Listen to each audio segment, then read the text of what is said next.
these things, and I think it's more the moment.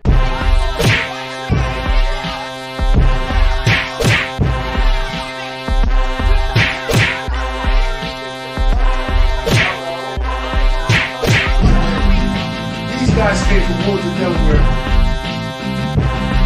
Where was you from? Now, who's fighting right now? Who's fighting right now? Who's fighting right now? Who's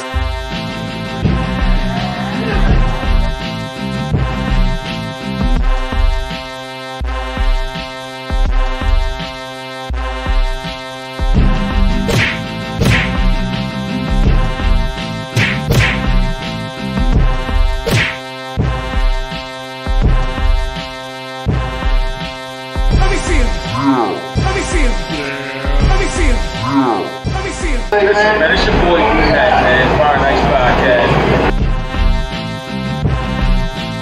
Let me see him. Let me see him.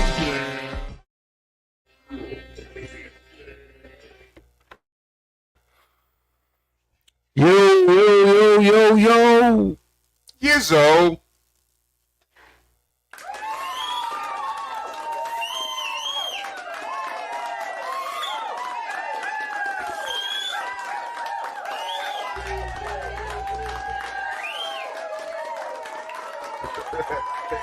Take the face down a little bit.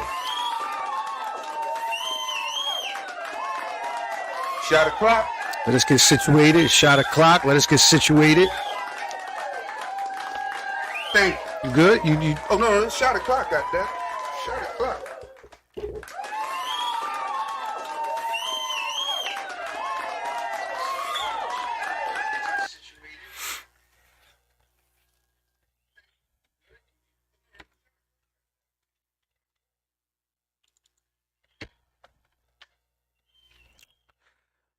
You're now rocking with the best, man. It's Friday night. Best night of the week, Tuesday night. You can be anywhere in the world, but you vibing with us, man. It's the Live Legends, the One Take Titans. Welcome to the Fire Nights Experience, Black Perspective Journey into sports, entertainment, politics, current events, entertainment. Let's get it.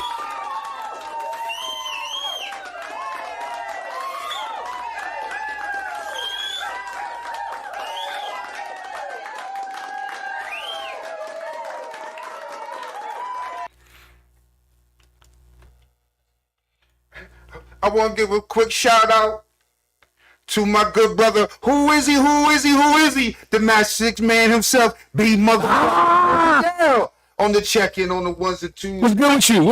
Yeah. Oh yeah, you be busy with us. I want to give a shout out to my nephew, man. Matt got moves. Shot by Matt. What up, nephew? If you need your boudoir picture taken, I'm trying to tell you, my nephew got you. But I'm saying if you need any other type of picture taken as well, my nephew. Valentine's Day approaching. That. Yeah. It's never too early. Valentine's Day and all of that, man. But that, I just absolutely. A quick shout out with everybody checking in with us on this Tuesday night, this marvelous night. You feel what I'm saying? Absolutely, man. Absolutely. Yeah, B Missy said, "What's up, coach?" What up, broski? What up, Iceman? What up, B Matt, man? Leo with us in spirit, but Oh yeah. we'll keep it pushing, man. That's what we do. Yeah, we got Off a hiatus. Got a little business out in Bucharest to take care of. Those guys will get that done. Absolutely, man. Coming off the Christmas holiday. I'm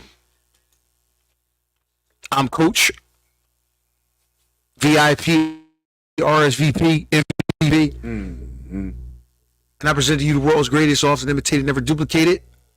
My brother, Fresh Fire. How you feeling? How you feeling today, bro? Give it up. Give it up for the guy.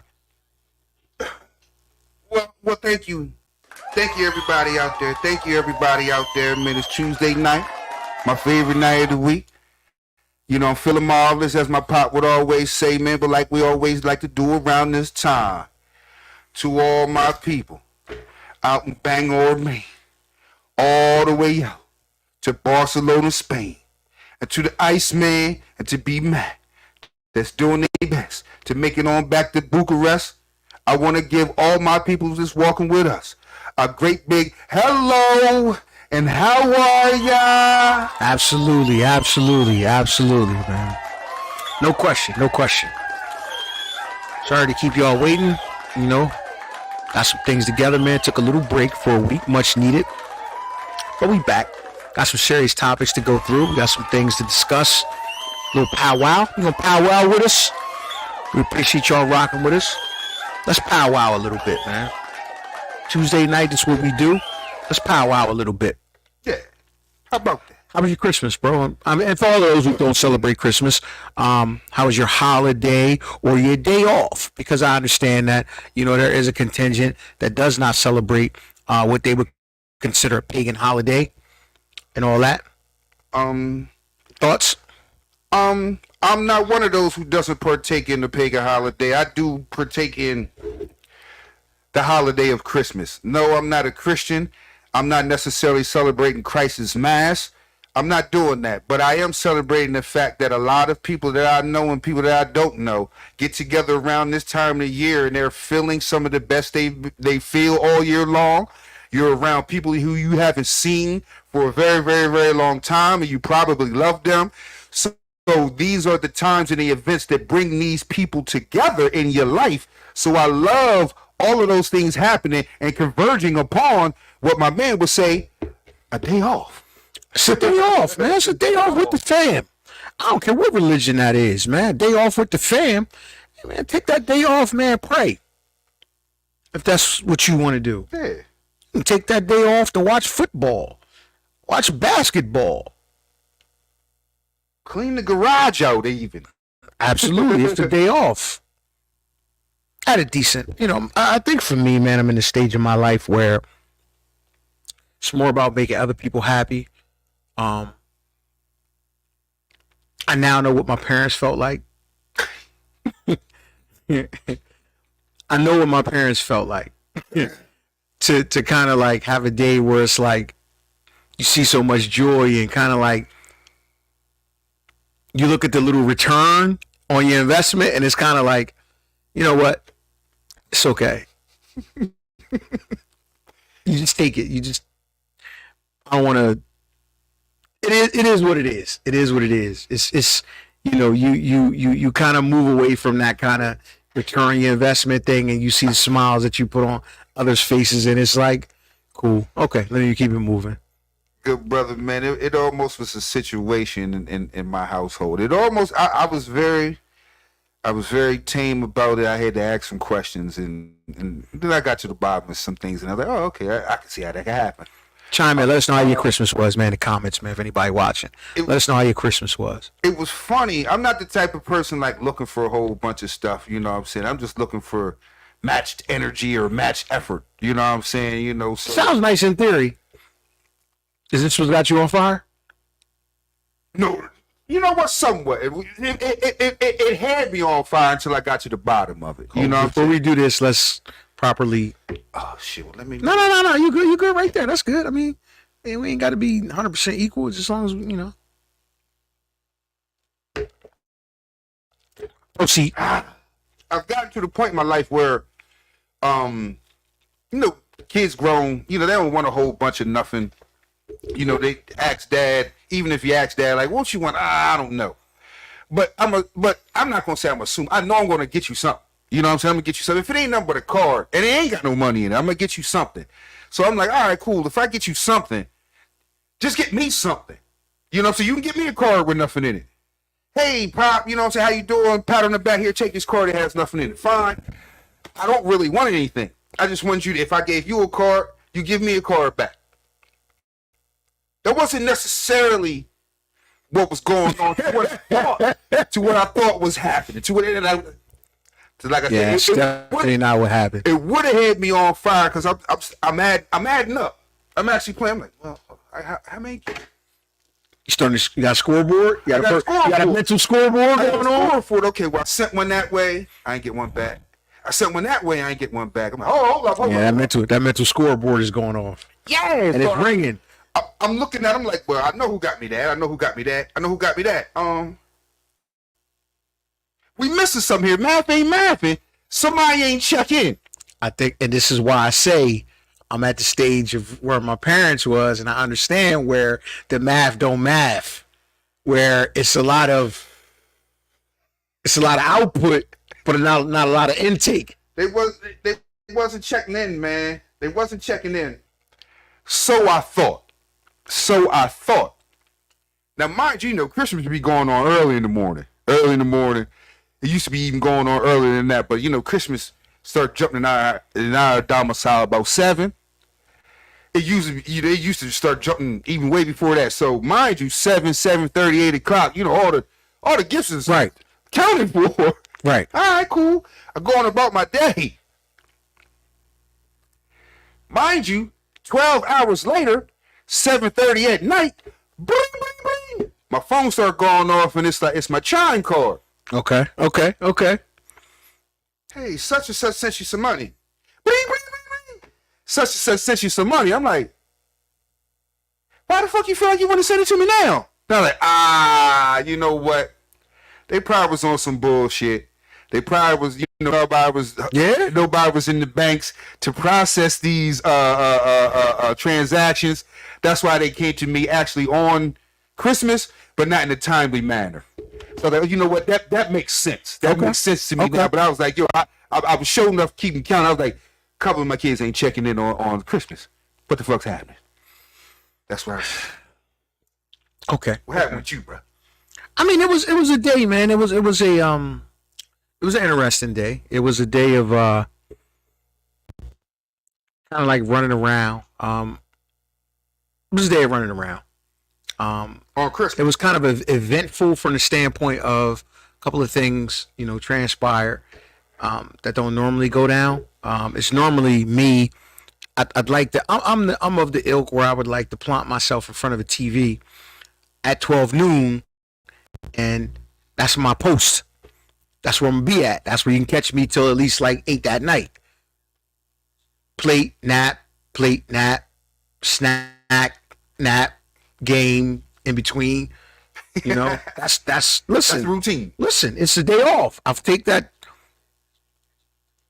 wholeheartedly. That's day off. Yeah. Type of scheduling shenanigans. You know the drill.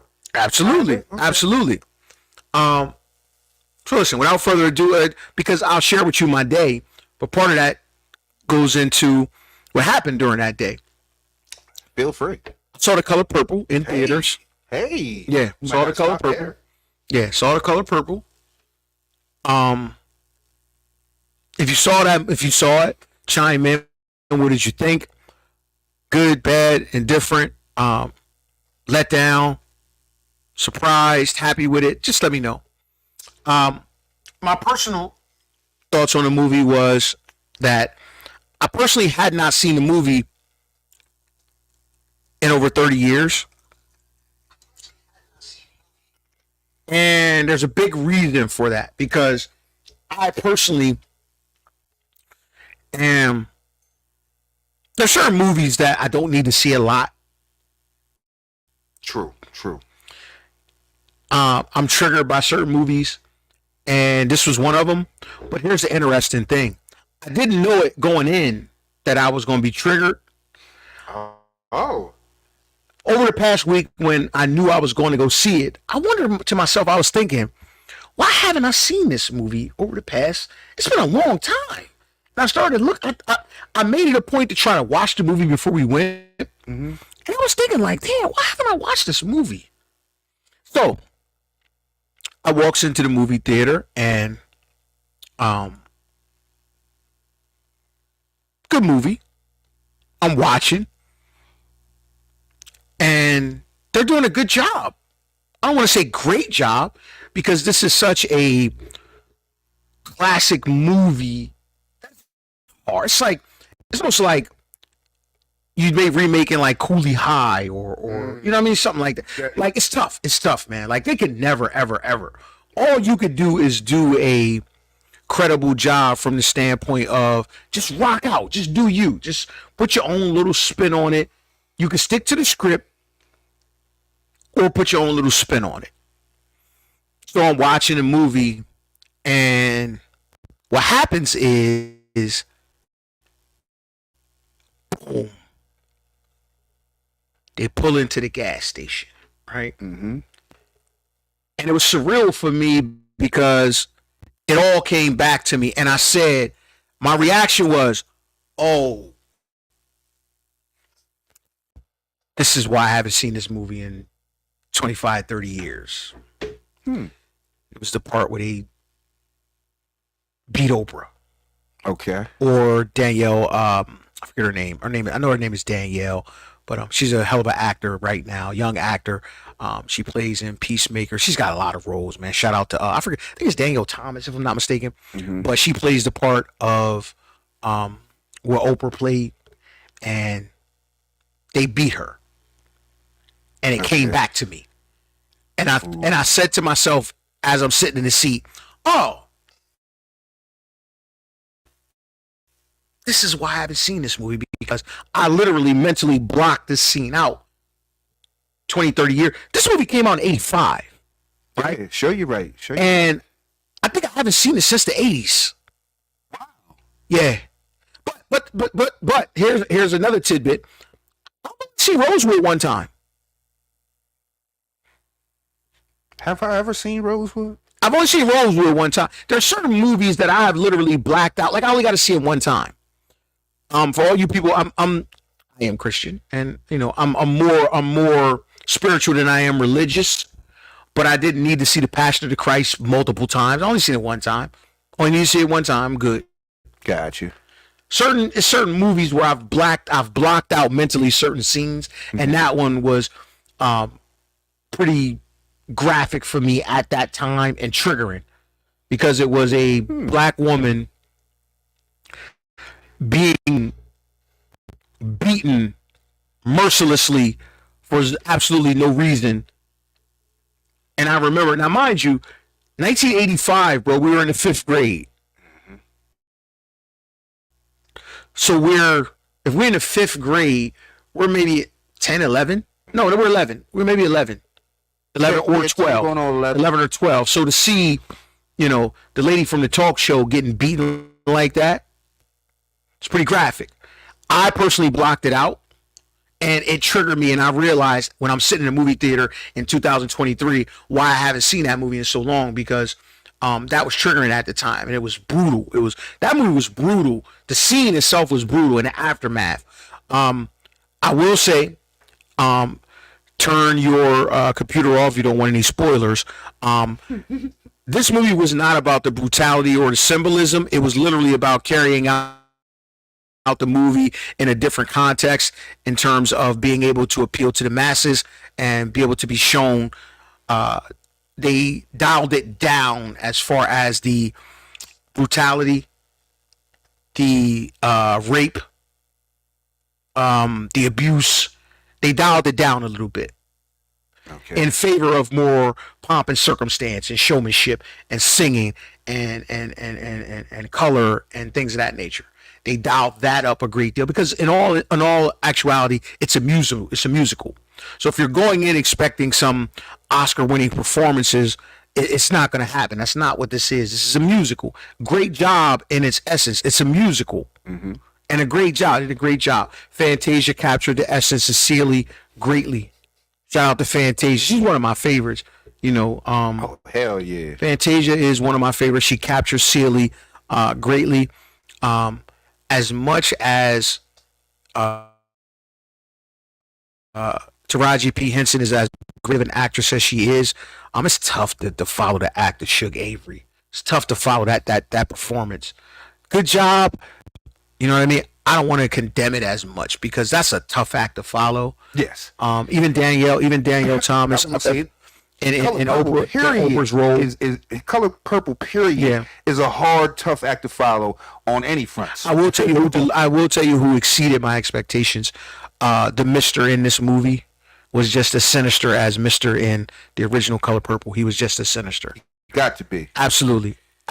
He was just as sinister and brought back those feelings. Like, God damn, bro. Like Darth Vader. That man was like Darth Vader at that time. That's a sign of a great actress. Good movie, Great actress. Good movie, man. Get out, see Color Purple. I thought it was a cool movie, man. They came out in drones to see the movie, man. We was decked out in all purple and t-shirts and all that, man. It was cool. As a family event, man. It was pretty cool. It was pretty cool. And I ate dinner in a diner afterwards, man. I wasn't happy about that. You ate dinner in that diner. I ate dinner in a diner, bro. I wasn't happy about that at all, man. Shout out to my family. They tried to make it, it is what it is. But I ate dinner, and it was a weird Christmas for me, man.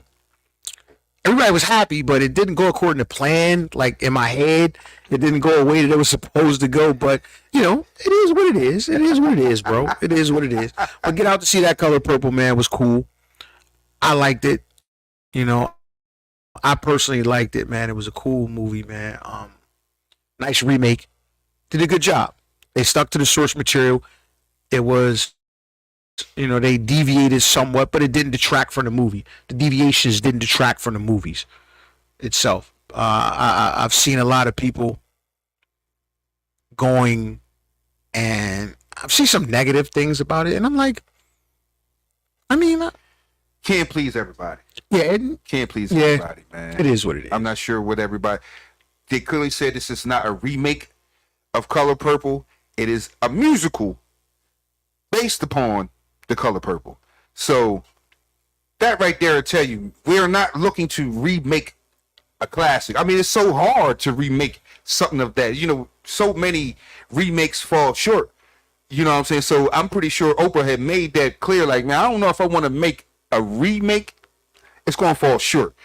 But let's accentuate one part, the music, or, or let's talk about something from Mr's perspective or something like that. You can't just come back with the same Color Purple with different people. But they made the musical. They made a musical. So it was Right, different. yeah, so it had to be. It captured the essence, in my opinion. So some diehards that absolutely love the movie are, oh no, it's not my Color Purple. But it wasn't. It was never going to be. Well, I'll put it to you like this. I actually think The Color Purple is the greatest black ensemble movie ever made. Think so? Yeah. I think I've said that before. You know what I'm saying? Up there with Cooley High and some different jaunts. But I think, because I distinctly remember, like when you were saying in 85, I distinctly remember my mama and daddy going getting a video.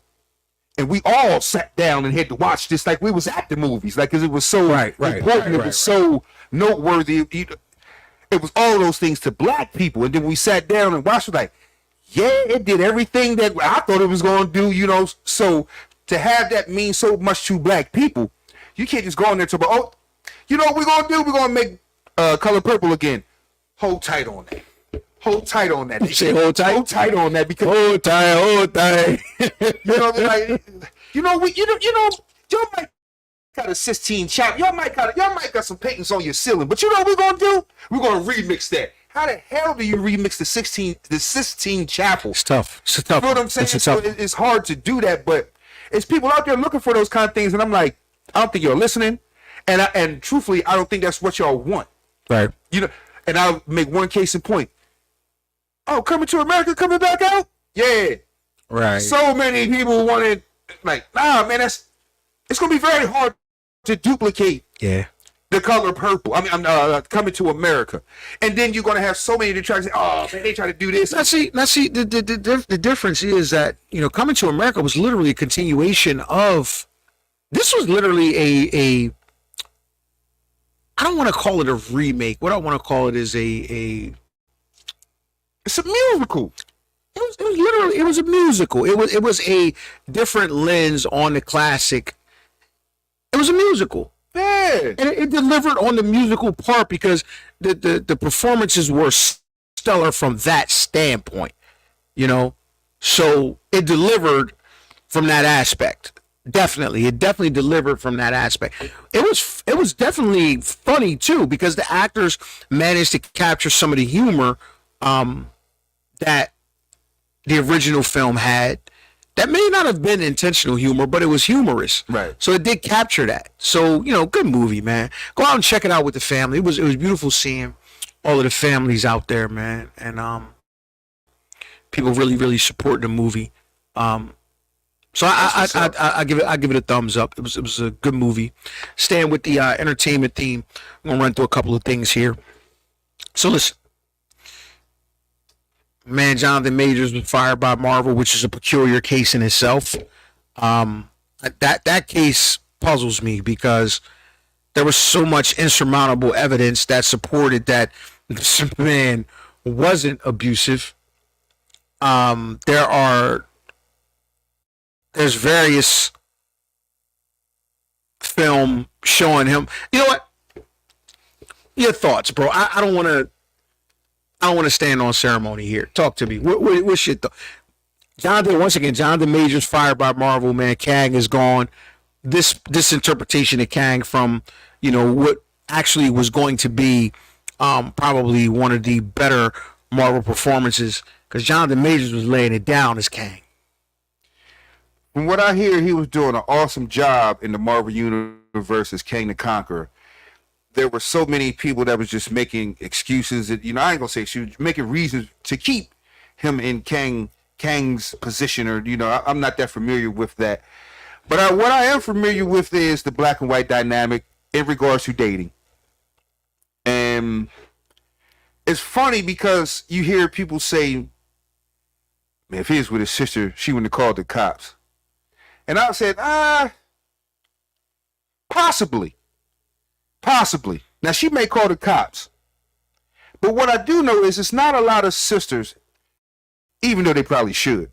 It's not a lot of sisters that would mess up that opportunity in that bag. You feel what I'm saying? They would forego their, let's say, peace to continue on at an opportunity to be secure. Because a lot of black people just haven't been secure that much. You're like, you know what? I might take a lump across the head before I call the cops and mess this up for all of us. As opposed to, I'm not sure of the young lady's name, but It really doesn't matter at this point, right? But and this is not to be dismissive of any victim in any abuse situation. So let's not let that go there. But what I'm saying is, we're not talking from her perspective, right? Because the video and the footage shows that, contrary to the allegations, she wasn't as much of a victim as led out to initially believe. Right. Proceed. So, with that being said, that is all what is understood about, hey, man, don't mess with no white girls or no white women. Even though a lot of people didn't have a lot of the reasoning or whatever behind it, that is very much the basis of the things that will happen to you, and the reason why that some people throw around the stereotype that, man, don't mess with no white women because they'll get you in trouble. They'll be with you and do all kind of stuff for you up until it's time to pick him or me.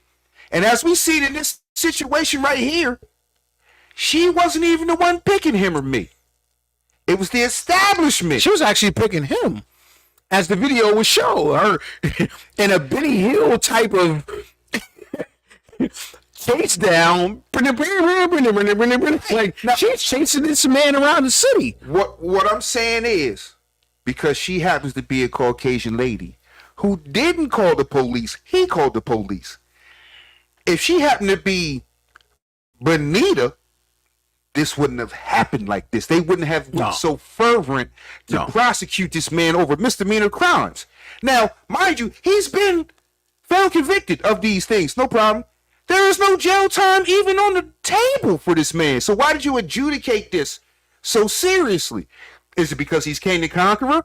Maybe, possibly. Is it because that the victim, quote unquote, in this situation happens to be a white female that he is in a relationship with? Now, with that being said, those things never bode well for black men. Never bodes well. You would be lucky to get out of it like someone like a Tiger Woods, just getting bashed across the head and giving up your money, because he actually gets to still play fucking golf. Right. He actually still gets to play golf. But what I'm saying is, to the point I'm trying to make, if that was a sister, I ain't saying she ain't gonna call the cops on you. I've had the cops called on me by a sister or two. But what I'm saying from a perspective is, I think that a lot of sisters, and I'm talking about black sisters, they come from an experience of, if I call the cops on Kang the Conqueror and I'm not homegirl, I'm Bonita, this train stops for the both of us. Now, mind you, his girlfriend in current time was white. So she never thought that her train was going to stop. She wasn't even on a train that she felt like she was derailing. Right. You feel what I'm saying? Like, I don't care what happens. My life goes on. As opposed to a sister that may have been in a situation like, if these cops come and adjudicate this, yeah, he goes away, but guess who else goes away? Right. I go away. So now, and then I'll just be latching on or trying to latch on to someone else to fulfill this lifestyle that I've become accustomed with, that I've grown very used to having. So, and not only that, like, this guy presumably comes from where I come from. So I have a bond there. Do I want to see him in trouble? Yeah, possibly. Do I want to see his train derailed off the tracks? Probably not. Now, you can probably ask a lot of shit like, yeah, I want to see you in trouble, but I don't want to see you just go away forever. Does that change if we're not together? Because, mind you, they're not together during this trial. He is now showing up to court with a new side, with a new love interest. So does that change? If you're, because you looking at it from the perspective of the quote unquote victim, right? True. Yeah. Does that change now? Do you kind of like? Do you not feel the same? Because now, when I look, if I'm the plaintiff and that's the defendant, and I look over, there's a new supporter that in that direction. Well, it's too late for you to learn the lesson now. It's too late. You've already lost King the Conqueror.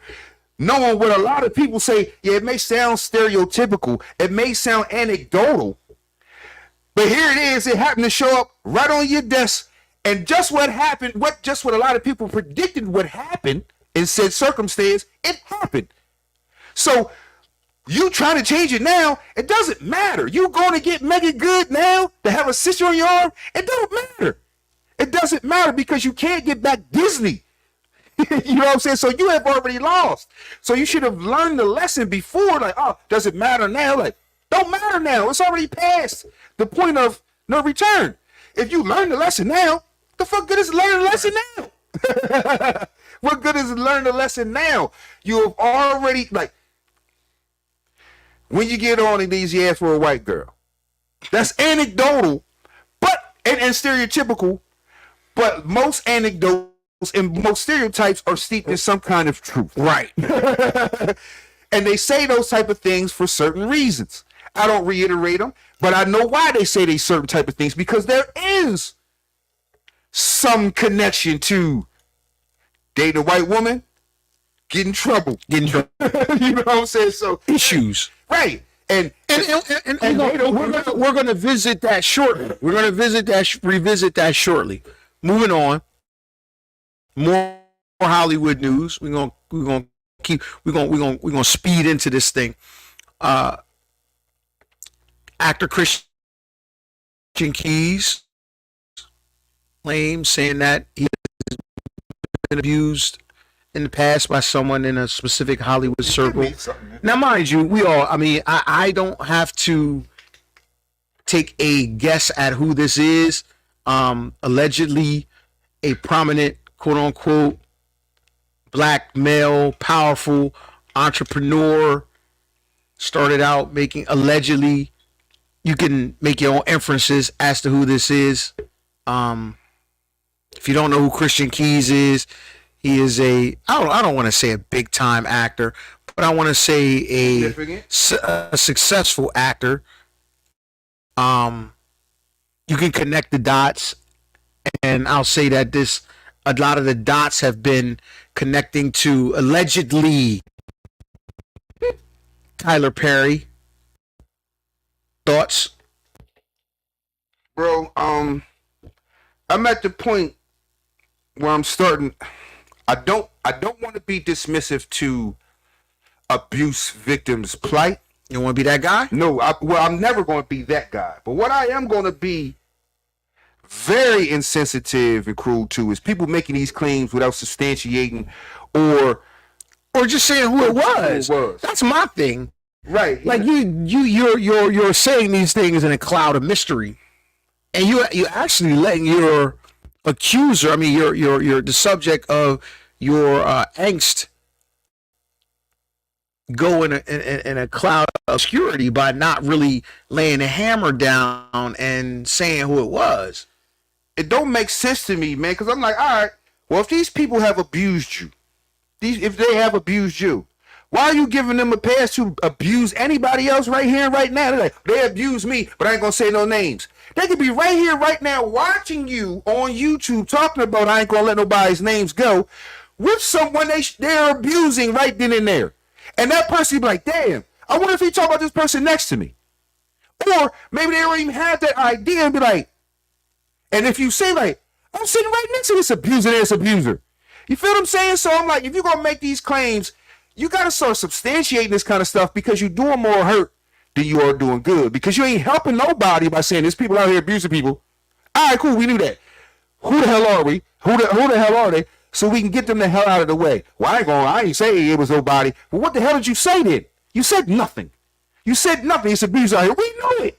We knew that. Do we know who they are specifically so we can exterminate them and eradicate them from our premise?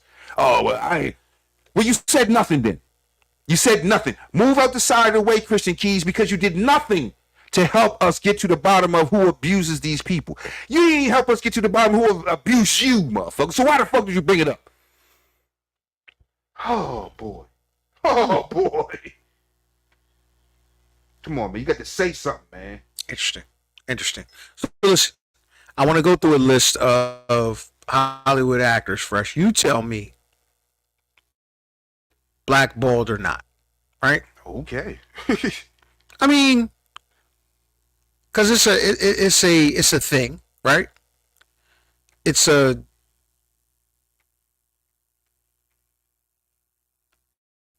big sort of, kind of like a thing, right? So I'm gonna go through this list. You tell me, blackballed or not, or justifiably, you fell off. You ain't blackballed. Yeah, you might have just fell off. You might have just fell off. What you saying? And audience, I mean, if you watching, chime in. Let me know what you think. Yeah, that's the dude Christian Keys right there for y'all that didn't know. So okay, Wesley Snipes. Has he been blackballed? Has he been blackballed, or you just fell off, bro? It's a wrap. You fell off.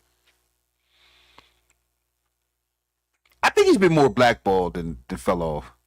Real quick, tell me why. Why has Wesley been blackballed? Because from what I see, Wesley is a hell of an actor, and he was in some shit. It seemed like What's the last thing Wesley has? What's the last thing significantly Wesley has been? Say, before he even went to jail, they started blackballing him. Like, when I seen this man doing an infomercial with Chuck Norris, I knew shit was bad. Like, he was doing an infomercial for some type of aerobics. Like, holy shit. But he was having tax trouble. And he was just like, I ain't paying the taxes. Yo, you gotta bring that commercial up. You gotta bring that info. That's one of them 3 a.m, 5 a.m. joints. Get glutes.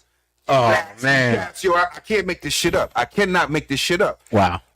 Wesley Snipes was doing infomercials with Chuck Norris before he went to jail for tax evasion. Okay. So what I'm trying to say is I think he's been blackballed because I think he was being blackballed even before he went to jail because of the stance he took with paying taxes and not paying taxes. I bet you didn't know he helped a motherfucker try to build a pyramid for black people in Atlanta with his money. Wow. Right. I ain't paying no taxes. I'm giving it to... Is that a scam? Was it a scam, or did anything come of it? I want to say like it's half a pyramid somewhere in Atlanta or in Georgia, some motherfucker. And what an appropriate place for it to be, a half a pyramid. I mean, this is real shit because he was on some black shit. It was like a black dude. I want to say Malachi York. I know it ain't Malachi. I mean, Noble Drew Ali. It was somebody, but he was giving his money to somebody. Because he was down with the black, like the ultra uber black movement at the time. Okay. So instead of paying taxes, and Chris Tucker has a crazy joke about it. He's like, Blade don't pay no taxes. that was crazy. Wait. When you start speaking to yourself in the third person, Blade don't play no tax. All right. Chris Tucker had had funny money problems, right? Right. He said so. It's ironic that you would say that. He said he ran into Wesley before Wesley went to jail, and he was like, "Wes, how are you getting away with not paying all these taxes or whatever?" He's like, "Blade don't pay no taxes." Moving on. I'm gonna throw another name out there. Columbus Short. I say blackball. I mean, I say fell off. Fell off.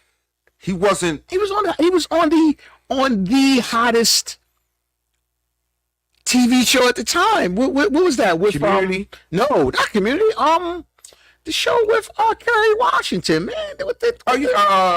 Jesus, Scandal. Yeah, that's the hottest show at the time. I mean, he had some legal issues, Well, but I that's 4 or 5 years ago. you know what? I think he was falling off. I think he just fell off. Okay. Because he was falling already by that time. Kind of got picked up by Scandal. They're like, "Oh, you falling off. Let you continue to fall." Okay. I'm gonna throw another name out there, a very prominent name right now. Mm-hmm. Willard Smith.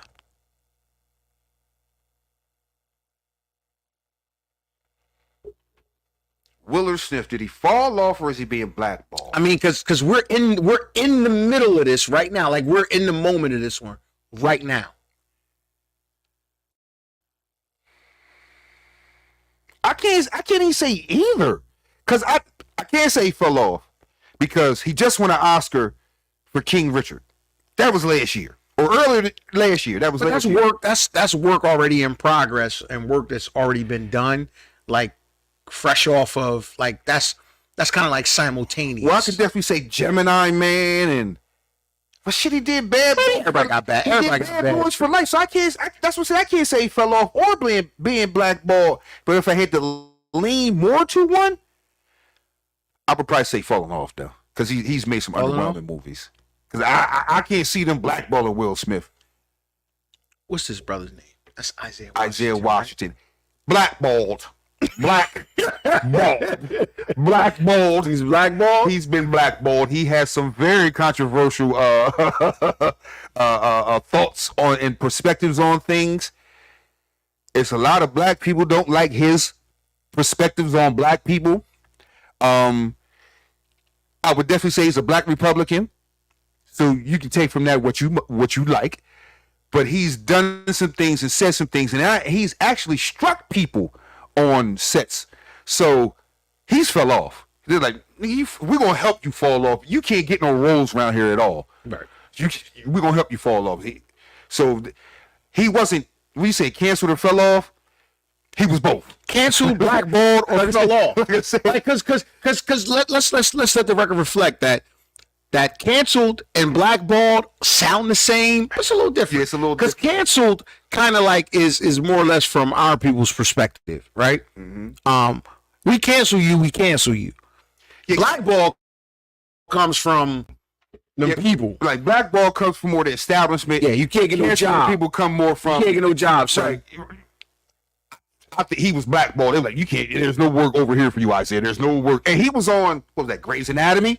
And he Yeah, did he's some a Grey's shit. Anatomy guy. That's what I'm another super sizzling hot TV show. He did some things up. He was doing some things, and then he did something there. Like, oh, you're out of here. So like, you get kicked off of Grey's Anatomy. You've been blackballed. Like, oh, you can't work over there. You can't work in this industry. You've been blackballed. You've been blackballed. Okay.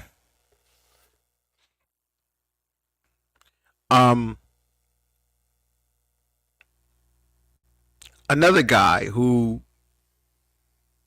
well, I'll throw a name out here and you tell me, and then we'll come back to this guy. Well, no, let's jump with it. Jason Mitchell from The Chi, the guy who played the young Eazy-E. I think he and in Detroit, the movie Detroit. I want to say he has been blackballed because we as the people, we ain't canceling him. We just got to know the man. You know what I'm saying? Just got to know the man. So the things that he's not in movies for, he ain't really got shit to do with the public. Like, damn, he did his thing, Eazy-E, and he did his thing, and I can't remember Well, he was in Kong Skull Island. Yeah, and that's what And that's what I'm saying. Like, he kind of broke down the things that happened to him. I'm like, oh shit, that happens to a lot of black people I know. You know what I'm saying? It's just, you're not the face. You know, a lot of black people I know just ain't the face of a movie, right. or the hottest face or one of the hotter faces. I'm telling, man, people don't understand, man. It don't really matter how much talent you have, because a lot of big wigs in art, we can find another talented motherfucker. We just don't want you to embarrass us. You know what I'm saying? We can find it, even if you can't find another talented motherfucker. That's the mentality. Or we can find another one of you. We have this Hollywood thing, this movie thing has been going on. We will find somebody to do the role. Will he be you? Maybe not. But we will find somebody that will fulfill that role. So what people don't be understanding is you can get out of there. If you're embarrassing people, I'm not paying you millions of dollars to make me like an ass, or to make my brand like an ass, or to make me feel like somebody's going to look at our brand like it's something less than because of you. You feel what I'm saying? I'll just find somebody else. Whether they're good, bad, they're better, they're worse, I will find somebody else. That part I truly understand. I ain't saying, you know, like, dog, you're not going to embarrass me. Now, the gatekeepers' perception and definition of embarrassing them is That's what I was about to ask. I'm glad you went there, because I was about to ask. Different than what I would say is embarrassing. Perfect. And a lot of times, what I may embarrass you by, you may let slide from someone else. Proceed. I'll throw another name out you, then we'll move on to more Hollywood news, and then we'll get even more serious. Tiffany Haddish. Fell off. Fell off? Truth be told, I never thought she was the funniest. Well, I think she's a funny actress. I don't think she's a funny comedian at all. If somebody ain't writing your lines, somebody ain't writing them jokes, I don't think you're very funny. I don't even think you're a comedian. I think you're a comedic actress, excuse me. So she never was on, but for people who thought she was on, well, she never was on for me, but people who thought she was on, she fell off. She's fell way off. Cool. I can dig it. So moving on. For those that don't know, we talked about months and months and months ago, Tyler Perry opening a monstrous production studio in Atlanta. Well, hip hop's own 50 Cent has opened a monstrous Louisiana production studio. Yeah. Good, bad thing, insignificant. The people of Louisiana seem to love it. I think it is opening up a huge amount of jobs and opportunity for that particular area. Thoughts? If you don't like progression, you're a hater. If you don't like black progression, what the fuck is wrong with you? I don't understand what people don't dig about 50 Cent and his progression. You would like to have this type of progression from a lot of people that we know in the industry. For some reason, people look at 50 Cent like, man. I'm like, hold on. Regardless if he did it or not, there are very few people that are doing what he's doing. Period. Who the hell else you know that made 1, 2, 3, I want to say, what, 4 TV shows?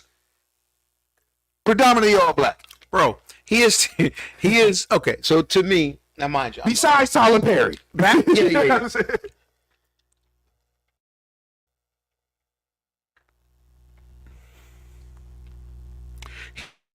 He is literally taking a comic approach to fictional action, or should I say urban action? Because I don't want to call what he does like drama, or it is action.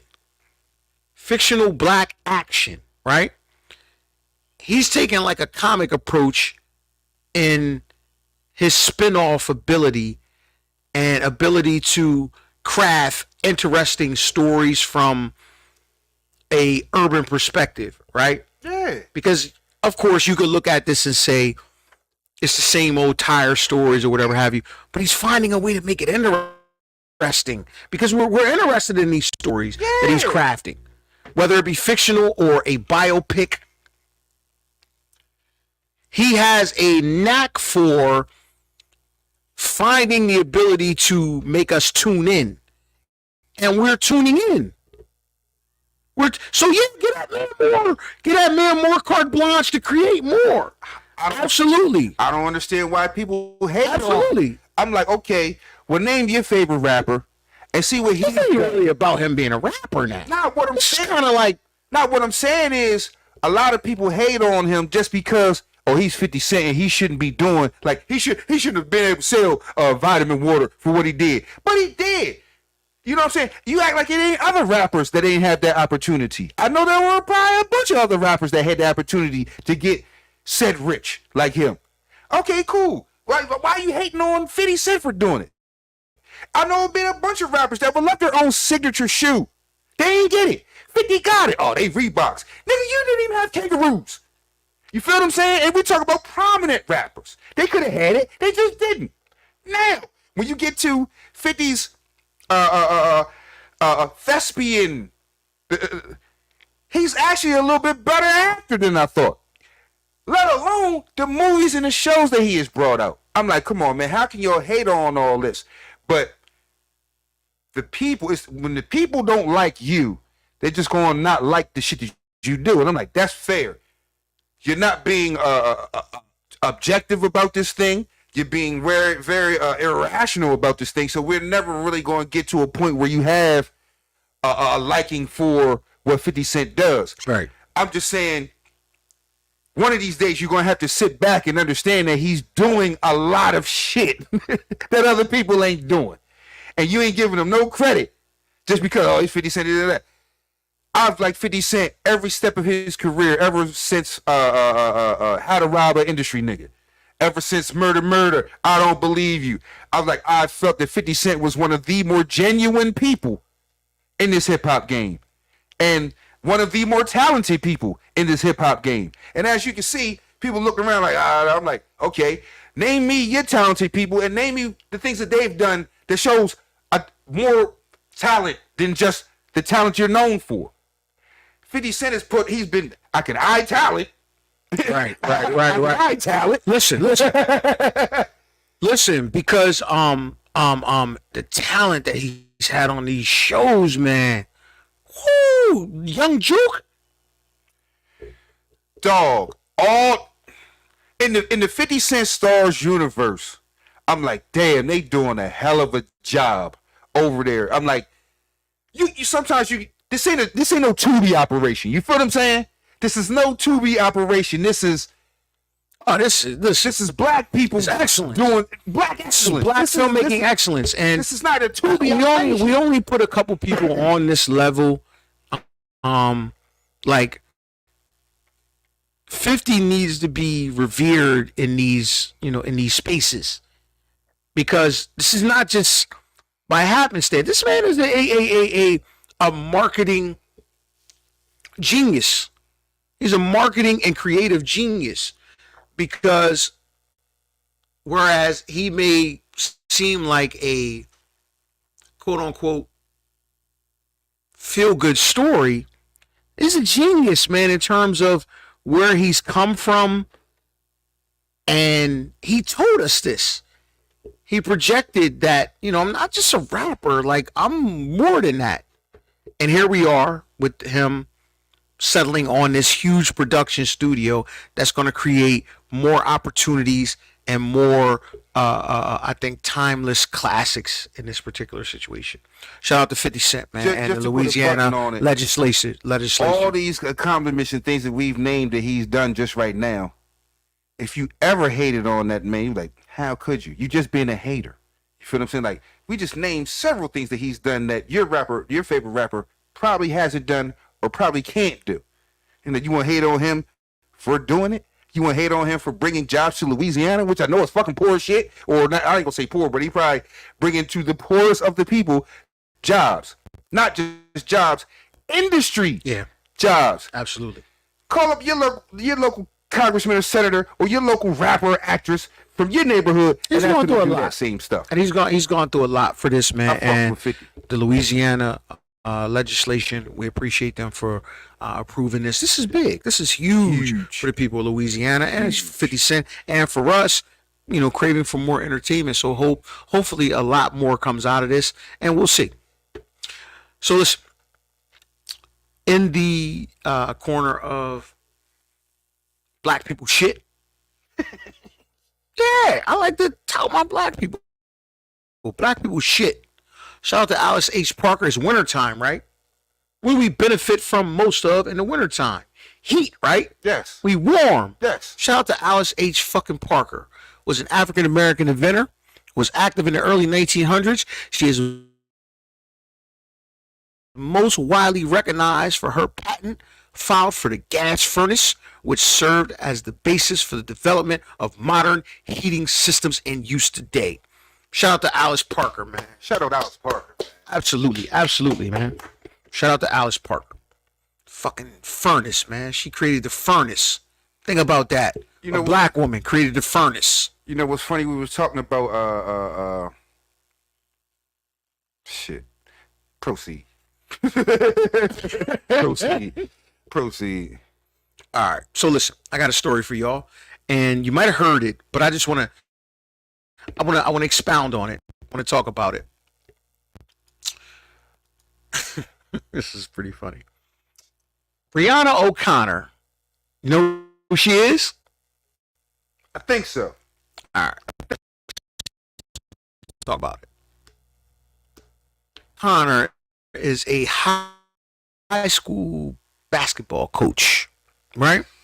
Who was fired for not losing,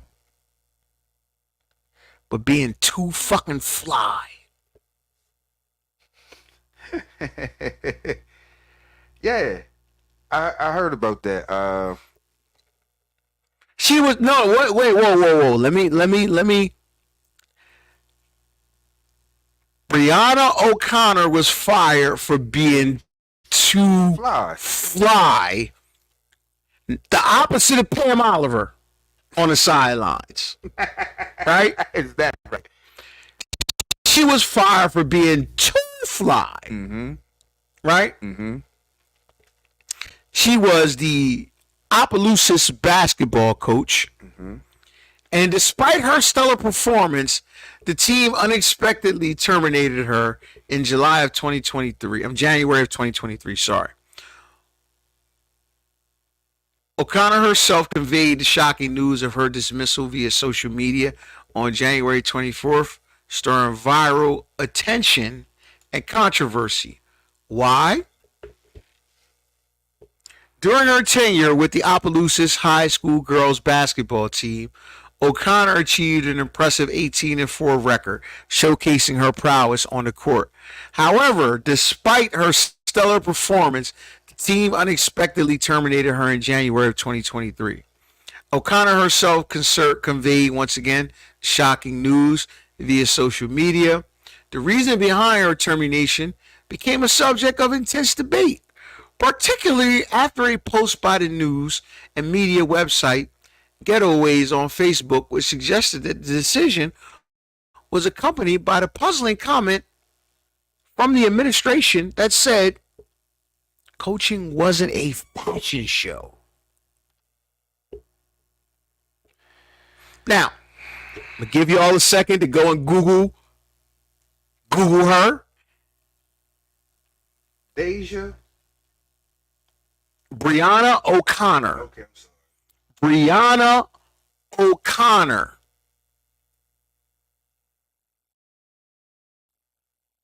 Built bad. Showing up in her Greek HBCU garb on the sideline. Business suit. Tight fitting, but hey, listen. She ain't hurt nobody. Knee-high boots. She fly. She fly out there.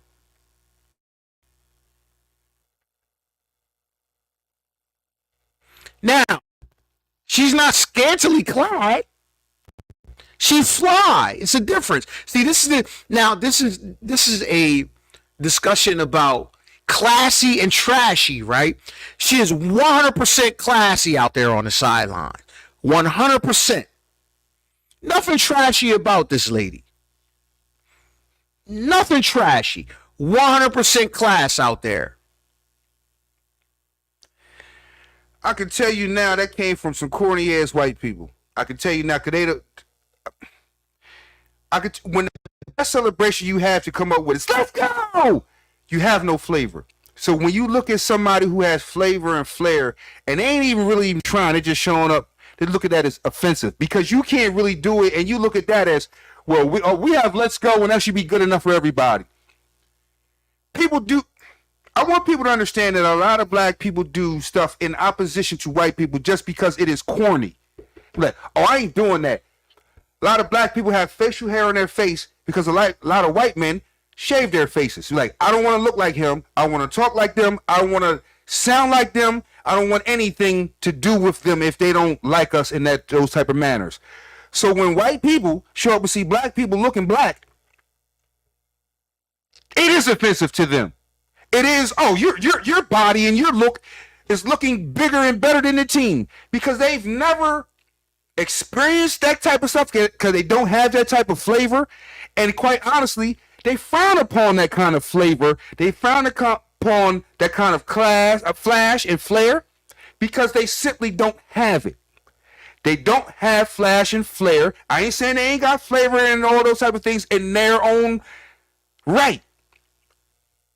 I am sure that they've never fired a white coach for anything that they wore, but I've seen Kim Mulkey show up with some of the shiniest motherfuckers and some of the most flamboyant. Yeah, but I'm like, that is distracting. That's fucking distracting to me looking at it.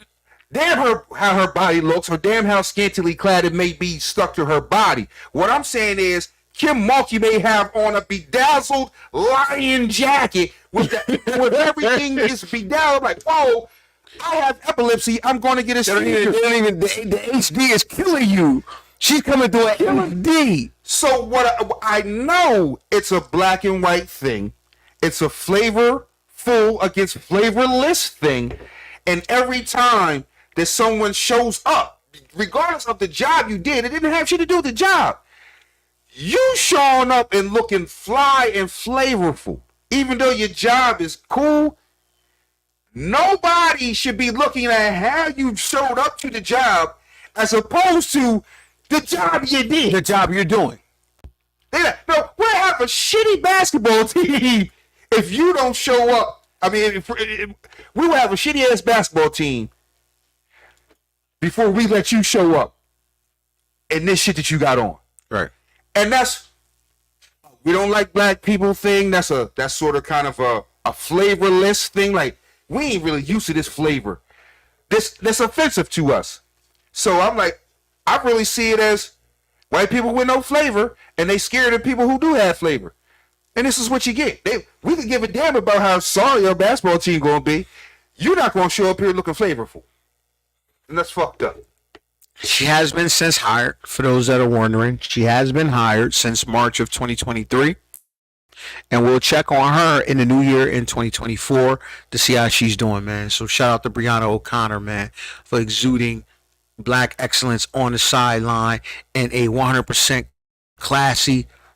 Listen, she might be sexy, but it's classy. It's classy, but it's 100% classy. They didn't care anything about it. Lady, you should show up in trash bags, but they still want you to coach like they want you to coach. It's funny. It's funny to me, like, yo, you really looking at how people dress? Because it's really not a distraction to no one but you. Obviously, the people in the fans are like, we want to win a team around here. They say, man, get that good ass bullshitly dressed coach off our sideline. Nobody said that, except the people who could do something about it. It's fucked up. Can't make this up. Can't make this up. Can't make this up. For whatever reason, shout out and rest in peace. Breonna Taylor just keeps popping up, and you said Breonna. No. Brianna O'Connor and Brianna Taylor. O'Connor, but I'm saying, I'm like, These look like Breonna Taylor. Yeah, the algorithm is going to probably favor Breonna Taylor. You know what I mean? Not to be mistaken with Breonna Taylor, man. Shame, man. Now, Breonna O'Connor is a lot different, but never to be confused with the two. Breonna O'Connor, basketball coach, fired for being too fly. Breonna Taylor, murder victim, martyr. Two different Breonnas. Love y'all. Two different Breonnas. Love y'all the same, man. Breonna O'Connor, keep doing what you're doing. Show up on that sideline, fly, represent black excellence, man. Throw that shit on. Yeah. Fresh is after 9, man. We can talk that shit now. Throw your shit on, Breonna O'Connor. We appreciate it. Motherfucking right. We love it. And that's the fucked up part, man. Like, I swear, I've seen it in my life. I mean, I that was something, I didn't say it a lot. I didn't say it at all really until tonight. But I was like, I've seen in so many instances where white people just don't have no fucking flavor. They just... You do understand the NFL why they didn't want to have a celebration for that long. He was like, white guys was terrible at celebrating. Let's go! And a spike? Man, black guys wiped the floor with them with celebration. They're like, God, how did y'all get time to coordinate this shit? They just electric slides. If you was black, you would know. You know what? Yo, the telepathy, you're right on time. Because that dovetails right into a huge debate this week. What's this? Rashard Mendenhall's comments on... I bet you won't say nothing about a black and a white all-star game. But listen, I'll say this though. It had a different effect than I think what he intended, because what it did was it created a fever and a frenzy for guys actually creating an all-white, all-time, or the all-white and all-black current and all-time teams to play. Some dudes even ran the simulation on Madden. I seen that. Listen, this was a good thing. I know what he meant, and listen, and this was one of the times where incendiary comments came off. It wasn't incendiary. It was actually thought-provoking. It actually caused a lot of people to say, "Oh, that's interesting. Let's see how that goes." I didn't have to see how that went in my mind. I knew how that was. Whoa, hold on, no. Listen, the current all-white team is pretty tough, though. Ain't tougher than the current all-black team. Nah, no. Listen, hold on. No, it ain't. Nah, listen. The current all-white team is tough until you get to a certain area. Exactly. If you plan on stopping somebody from throwing the ball, you better get some black people. Listen, shout out to my Caucasoid Anglo. Yo, listen, that defensive line looks incredible. Jesus Christ, man. TJ Watt, the Bosa brothers, Max Crosby. That's it. Jeez. So you mean to tell me you would rather have that than Timeout. I'm saying Timeout. Listen, I know this about football. What wins football games? You got to win in the trenches, right? True. Now, mind you, you got to admit, Max, the Bosa brothers, TJ Watt, that's the defensive all-star team. Okay, so got you on that. Now, I know where you ready to go. You ready to go OD left. Chill. I'm gonna say, good luck with trying to get past Trent Williams and Ronnie Stanley. Yeah, but they have been though. They have been. That's my thing. Because if you could win in the trenches, and these guys have won in the trenches against some of the most dominant offensive linemen, white or black. Like, they don't care. Listen, they don't. No. They don't discriminate. Nah, they bad. Listen, That was three. listen. That was three guys that you named. Nah, that's four. That's four. I don't put Max Crosby in that same category. Why not?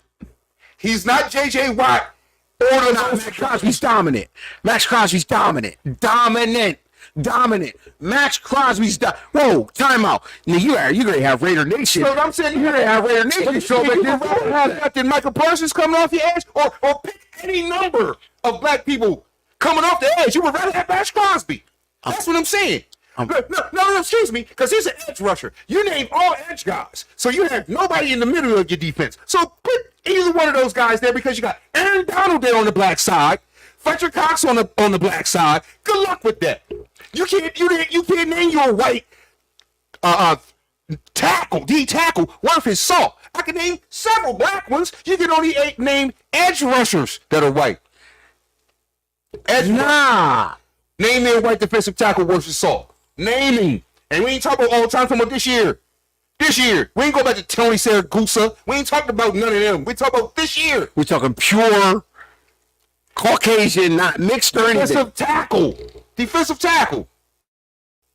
Name a white one. I take my chances going with shuffling the line, because they have to.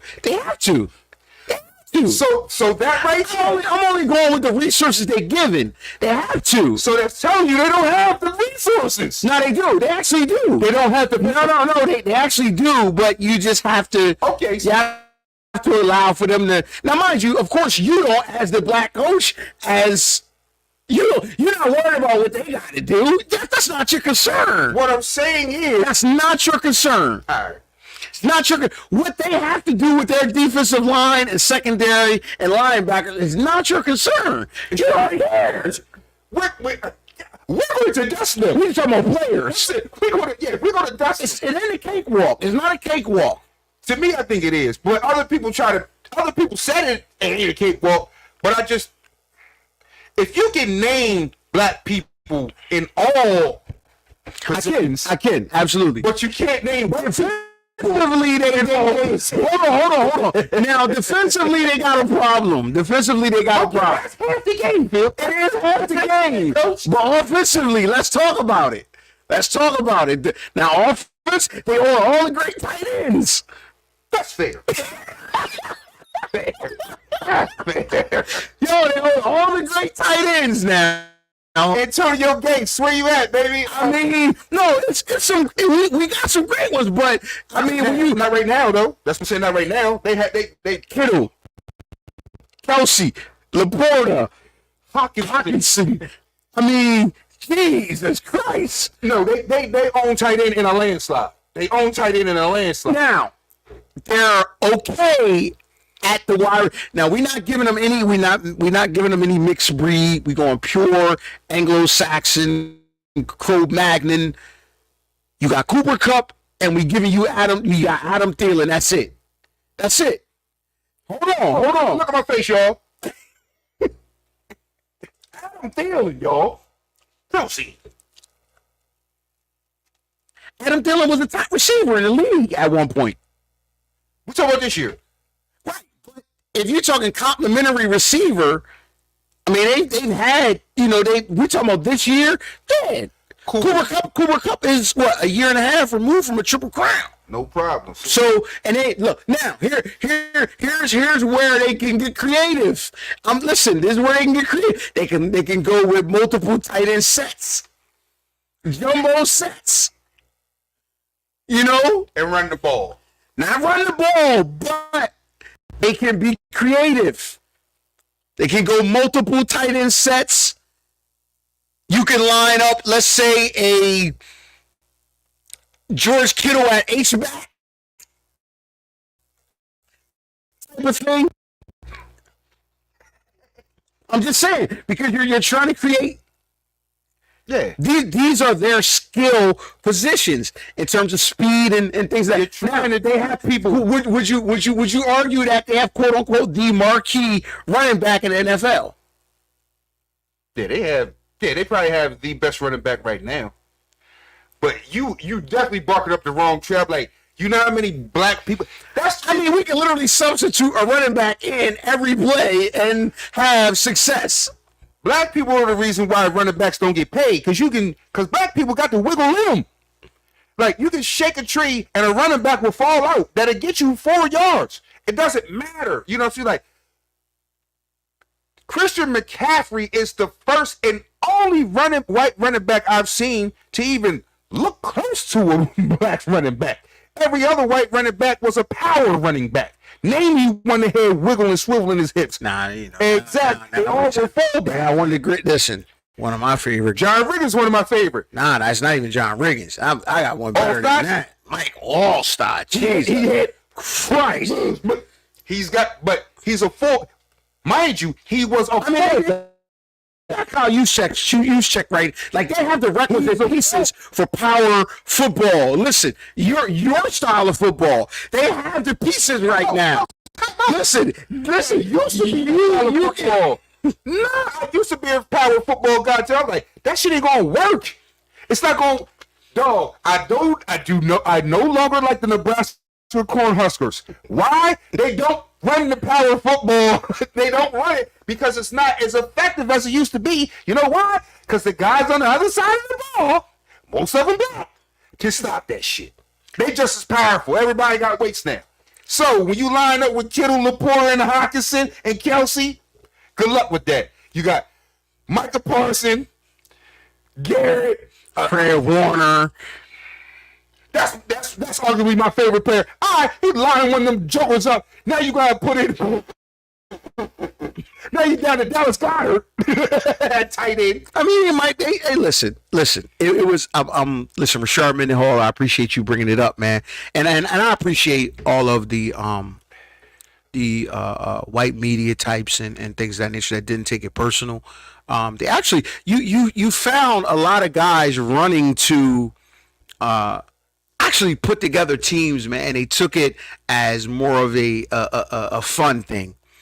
So this was one of those things for once in our lifetime that didn't go left, because this had the potentiality of really being a firestorm. Yeah. So shout out to, the Pat McAfees and all of them guys, man, that didn't really take it personal. They actually took it as a challenge and said, hey, man, we get our ass kicked, but listen, we got some things going on, you know what I mean, on any given Sunday, you know what I mean? It was fun. Like, they simulated it on Madden and everything, man. I thought that was cool as shit, man. Now mind you, they had Josh Allen and Joey Cool, Joe Burrow lining up at QB. The offensive line was crazy. It was funny, man. But they didn't take it like offensive as they could. Maybe in like 1995, this would have been like a firestorm. This would have been a bad thing. Jimmy the Greek got fired for saying things this would have been similar to this. This would have been a bad thing. Jimmy the Greek got fired for saying things just as similar as Rashard Mendenhall said. He said, I don't think you guys get it. The black people are the better motherfucking athletes. He was in the limo. He was back in the limo, man. And they are the better. It wasn't good. It was just, and it was probably true why he said it and how they are the better athletes. I just don't think he was ahead of his time in saying it. Way ahead of his time. Way ahead. He said, when you take the biggest black male on a slave on the you ain't gotta reiterate. It was very harsh in the sound bite. Well, but you know what? I never found that harsh. Because I didn't find that harsh because I always knew that to be true. What I found harsh was people who, oh man, you can't say, like, bro, that's what it is. When you take the biggest black buck, strongest black buck on the plantation, and this is words that he used too, and you take the biggest or the best woman, the whole reason why they did it was to make a super slave. They wasn't worried about athletics. They were like, he's big. I'm going to get a bigger slave out of you. I own you forever into perpetuity. Get a super Negro. So yes, this is what I'm trying to do. What a lot of people didn't know was going to happen was athletics became big, and a lot of the things that you do on a plantation leads to you being a good athlete. You know what I'm saying? So, and there was athletic events on plantations. Some of them unsanctioned, like boxing matches. Right. You know what I'm saying? Like boxing matches and shit like that. So they were actually breeding better athletes, and they just didn't know it. It just was fucked up, that Jimmy the Greek said it how he said it and had to get fired for it because people wasn't ready to hear it, even though that was the truth. And that was something that I knew was the truth. I was like, damn. He's not really lying. He wasn't lying. And this was like in 87 or something. We was in middle school and we got it. Like, boy, because we was watching Sports Center every day. This was like our way of life. So it was like, it sounded crazy, but it was like, but I'd already heard the story of how slavery went on the plantation. So I was like, oh, okay, well, I don't know much, but I knew they took the biggest and baddest and breed them together so you can make a bigger nigga. You know what I'm saying? So I was like, yeah, I been knew that. So I was like, yeah, that you being a better athlete would just be a byproduct of what has been going on on plantations forever. Right. Absolutely. Shout out to Rashard Mendenhall, man. That was a cool moment over the past week, man. And because it lended to a lot of people run into more of a competitive aspect of it more than a racial thing. You know what I mean? So it could have went left. That very well could have gone left, and it didn't. And I appreciate those that didn't take it left, because years past, man, that could have been taken left, and I appreciate it. Appreciate y'all that didn't take it left. It couldn't go left because a lot of people knew the truth. Damn, bro. I just tried to end this on a positive note, and you just said fuck my positive note. Moving on, bro. I just stepped all over that, didn't I? Yeah, man. With Timberlands, man, and like Gore-Tex. 40 below.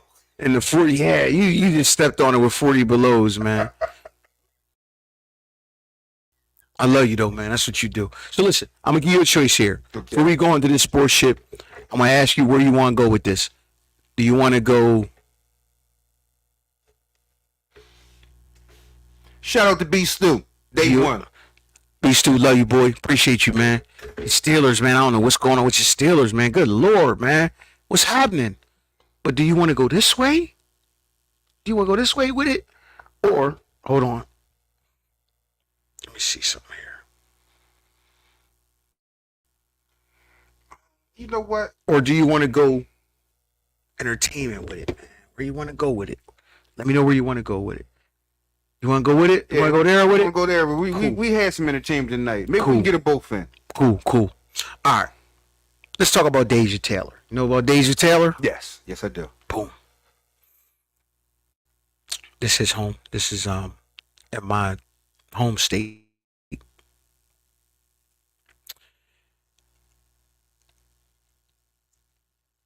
Deja Taylor, who's the mom of a 6-year-old who shot their teacher, right? Deja Taylor was sentenced.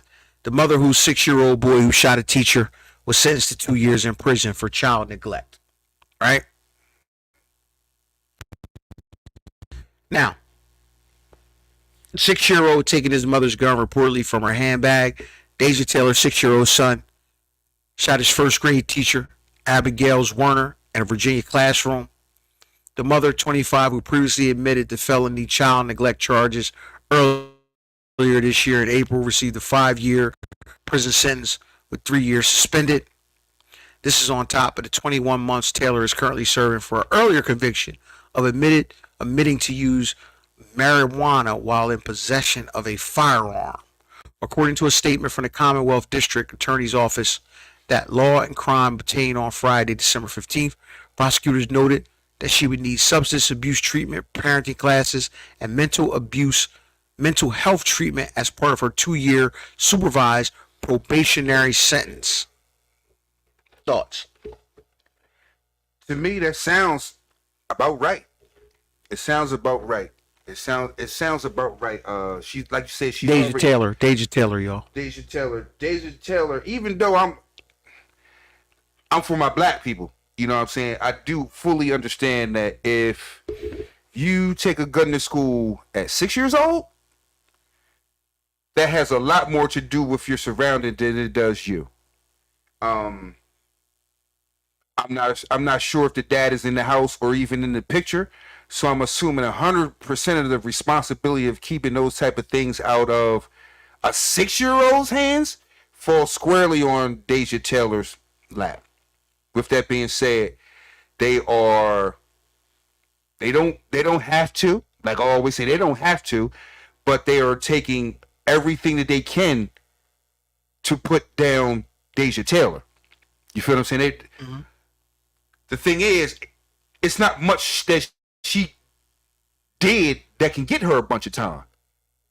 Now, they're giving her all the time that she can get. Like, they locked her up for having weed while having a gun.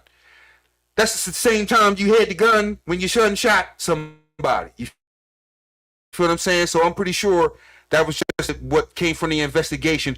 Oh, your son shot somebody with a gun at school? We go to your house and search your whole house.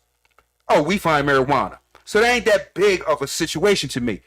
She talking about she already doing time from the marijuana. They must have charged her with everything that they could for marijuana. And I'm assuming she ain't have pounds in the crib. She probably had some personal in the crib. Right. That's what I'm assuming. But I'm assuming they charging her like she had pounds in the crib. But if she had pounds in the crib, we would hear more about, oh, you know, she locked up for pounds in the crib. Like, why is she locked up? We assuming she's locked up for her son shooting somebody and shooting his teacher with a gun. Right now, she's locked up for having weed while she had a gun. You just said that, right? Right. Right. So, like I said, they're pressing everything they can against this young lady. They're pressing everything they can. It's just not much they can do. It's not much more you can squeeze out of this. The crazy thing is lost in this is that her son shot a teacher. Like I said, she is right where she need to be at. Her son shot a teacher, and that time has not started On yet. her watch. On her watch. The time hasn't started yet. Like you said, right? No. We're talking about a 6-year-old. Right. A 6-year-old child took his mommy's gun to school, shot the teacher. She is now doing she's doing some time right now for the weed that they caught from after the investigation, that led to, that led from this, her son shooting the teacher. She's not even doing the time yet for the son shooting the teacher, which is only 2 years. A lot of people thought 2 years wasn't enough. So here it is. This is even more interesting. The teacher, Abigail Warner, filed a lawsuit against the Newport News School Board. Now, for those that don't know, Bad news. Newport News, if you know, you know. Following Taylor's plea in April, she filed a lawsuit against the Newport News School Board, the superintendent of the district, and the principal of Rich Neck Elementary. Warner claimed that school administrators were aware of the child's history of violence and that they knew he had access to a gun on the day she was shot. His past included incidents in which he inappropriately touched a young girl who was a classmate after she fell on the playground and strangled and choked the teacher. According to the complaint, the boy pulled her dress up and wouldn't stop touching her until a teacher reprimanded him. After that, there were other incidents, one of which involved the boy allegedly chasing students while brandishing a belt in an attempt to whip them while cursing at faculty and staff. A behavioral-based learning plan was eventually implemented as a result of all the outbursts, requiring a parent to accompany the boy to all of his classes. Yeah. A lot of people like, oh, that's some bullshit about the little. I'm like, nah, that little boy was bad. And what a lot of people got to really look to is, who the fuck is he learning this shit from? Bad news. Yeah. And like I said, I'm assuming the dad is not in the picture. So your direct person you learn this shit from, or who allows That would be the knee-jerk reaction, right? or allows you to learn this shit would be your mother. Proceed. That's my knee-jerk reaction. Yeah, that's that. I mean, both our knees jerked at the same time with that. Yeah, like, Yeah, both our knees jerked at the same time. so I'm like, I I don't get it. People like, oh man, he a little kid, this and that. I'm like, man, that little boy was bad. That little boy was bad. I know some bad little kids who ain't take no guns to school, and they still bad. But I'm like, you know how bad you gotta be to take a gun to school and to use it? You are bad at 6 years old.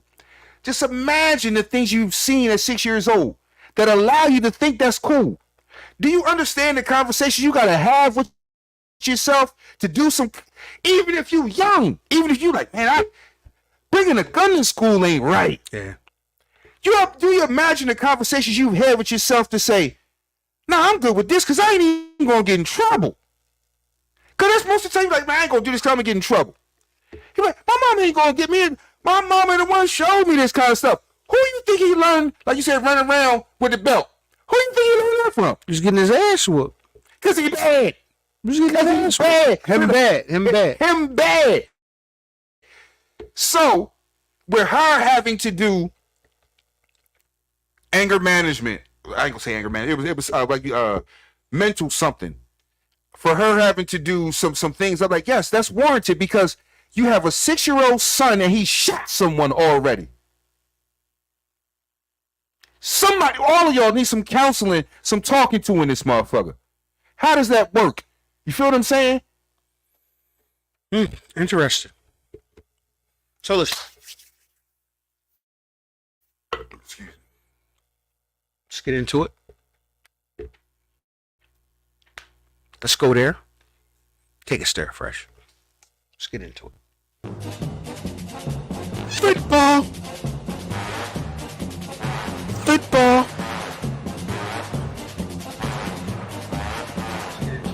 Football.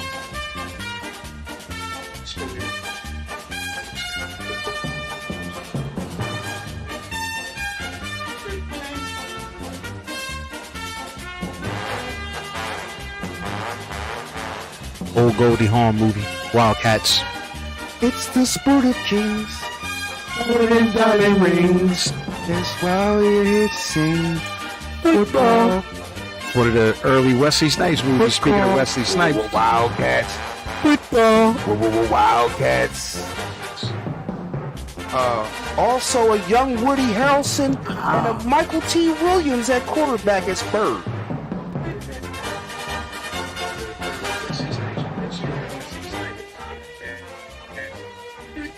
They don't know it's like that. Let's get into it. This is a wild weekend, man. Wild. Let me induce myself. Wait, no. It's full. Nah, I gotta keep my mic. Mike McDaniels is on. Shout out to Mike McDaniels, man. My second favorite coach. Currently, what's going on? Let me put these on so they'll see me sliding up the sports book with no money. All right. So listen, we're gonna go with Coach Falcons. Yeah, you ate your shoe on that one. I ate a shoe on that one. I went with my guy Gardner the mustache Minshew, and it ain't work out. So, fuck. I picked the Falcons and Mr. Who? Pesky Taylor Heineke. Now They made the switch. They made the switch. Man. I said, you know what? This is around the time he starts to be a little problematic for teams. Yep. Falcons prevailed 29-10. Seahawks Titans. Damn. I doubted you, Gino. My bad, Gino. You picked the Falcons. You picked the Seahawks. Yes, I did. You picked the Seahawks. Yes, I did. You was right on point. Yeah. You was on point with that one. You was on point. Yeah. Lions Vikings. I said, listen, Lions, if you want to be that team, this is the weekend. You got to grow up. Mm-hmm. They grew up. Yes, they grew up. Now, I think this is where a lot of my success stops. Lions grew up. Lions grew up. Next game, Commanders, Jets. I'll pick my Commanders. I'm happy we showed up. We fought late in the game. We fought. This was actually, no, I don't want to say we fought. They took the lead. Yeah. They took the lead late in the game and jeopardized the top 5 pick. Somebody sent that memo down from up top. Hey. We're doing too good down there, man. What the fuck? Let's go to the shell prevent defense. Hey. Y'all looking successful. Yeah, that might have been. Listen, Shout out to the Jets. Appreciate you. The Jets have played themselves out of the top 10. They're at pick 9 right now. So shout out to the Jets. Good looking out. There are some teams out there that do not have a clue what they're doing, and the Jets are one of them. Packers, Panthers. I jumped out the window on this one, and I said, God damn it, the Panthers go pull us out. I was almost looking like Nostradamus out here. Fucking management, they couldn't spike the ball to get the field goal. Listen, those are the like I say, always say, I think this team will make one or two more plays, or I don't think this team can make enough plays. That's the shit exactly I'm talking about. I'm like, nah, they're an outfit that can't get a ball spiked. Why would I pick them? Damn. Oh, I was close. Browns, Texans. My bad, Browns, man. I've been riding. Listen, I've picked the Browns an overwhelmingly amount of times this year. Why I jumped off the wagon, I just got enamored with. You ever see that meme when the guy walking down the street with his girl and then something come down the street? Yo, I think listen. I fell in love with the D'Amico Ryans effort from the previous week when CJ Stroud went out and they won. And I said, you know what? I think the Texans gonna win, and they won. And I went with it back-to-back weeks. You went back to that word one too many times. Holy smokes! Why? Damn it! I was only on it for two reasons, and if those two reasons wasn't there, I gotta jump off them. C.J. Stroud, D'Amico Ryans. D'Amico Ryans was there. C.J. Stroud wasn't. Yeah, he wasn't there. I'm like, even though Case Keenum, like I said, he's won in this situation in circumstances. Shot his load the previous week. He shot his load the previous week. Low, I should know. I had this guy in the center before. I should know. Next game, Jags Bucks. Yeah, I said it. I had this one. Yeah, good job, Baker. Good job, Baker. Bucks dogged them. They dogged them indeed, 30-12. Yeah, I feel good about this one. They dogged them. Can we stop right here for a second? I want to speak on. Park it right there. I want to speak on the number 1 overall NFL draft. Oh no! I want to speak on one. Oh wow! Talk about it. Baker Mayfield is a number 1 overall. Was Baker number 1 overall? Yes, he was. Yes, he was. Wow. And I want to acknowledge that. And now he's playing. That's a weird dynamic, right? But that's not. You know what? He's a number 1 draft pick, and he's actually got his team playing pretty good ball. I want to talk about the other number 1 overall NFL draft pick that he played in that game. Oh wow! Whoa! Damn. What? Wow, man, it's just him, man. What happened, man? A young man from my coaching days, man. Shout out to Pitt, man. One of my homies in VA, coached the VA Cardinals, Fairfax All-Stars. One of his star players, man, Tyvez Monroe, got shot and killed this morning in D.C. Tyvez Monroe, man, was a stellar young basketball player, man. Went on to play college basketball. Damn, man. Wow. Damn.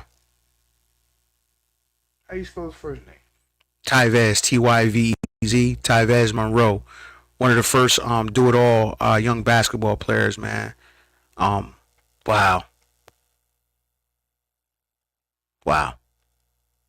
That's him? Yeah, that's him. That's Tyvez, man. Wow. Fairfax, right? Fairfax All-Stars, man. VA Cardinals, basketball spotlight alum.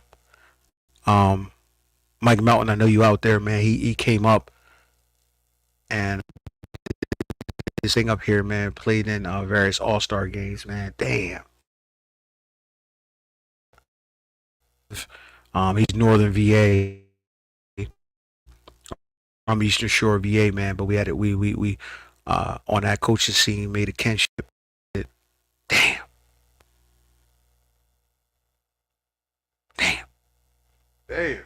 Rest in peace, Tyvez, man. Damn.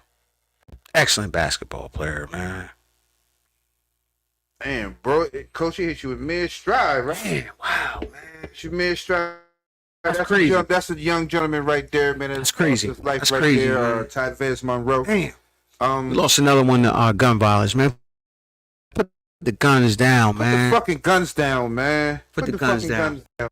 For real, man. Man. Rest in peace, Tyrese. Tyrese is a linchpin of that particular program, man. He was the guy. He was the LeBron James of that program. Damn. Shout out to Charles Pittman, man. Damn. Northern VA great. Love you, bro. My condolences to the Monroe family for that, man. Take a beat, man. Take a beat. Damn, that's crazy. Wow. Take a beat, man.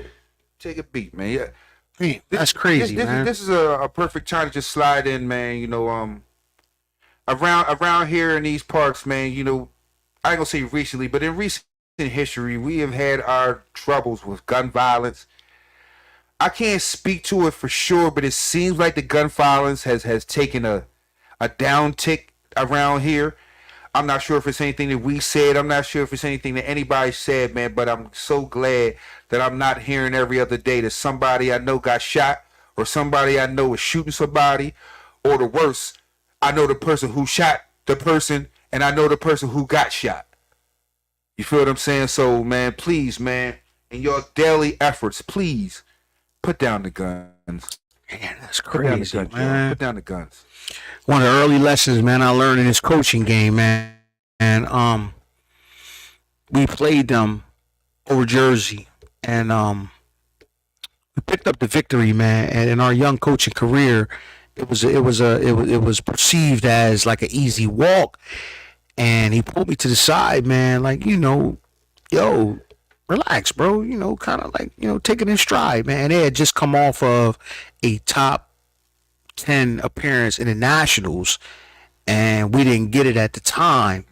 You know, we looked at them and overlooked them, but they were coming off of a top 10 performance in the Nationals, man, as a nationally regarded team. And he pulled me to the side and rapped to me, and we found out we was both, you know, from VA, man. And I got to know them players, and it was one of the early lessons, man. So damn, man, that's crazy. Wow.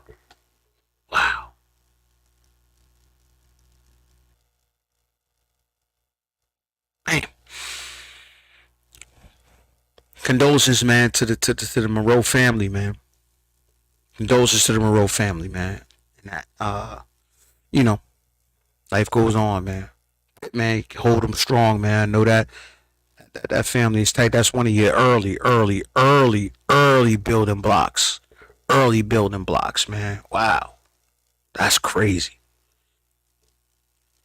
All right, man. Moving on. Just on Jags and Bucks.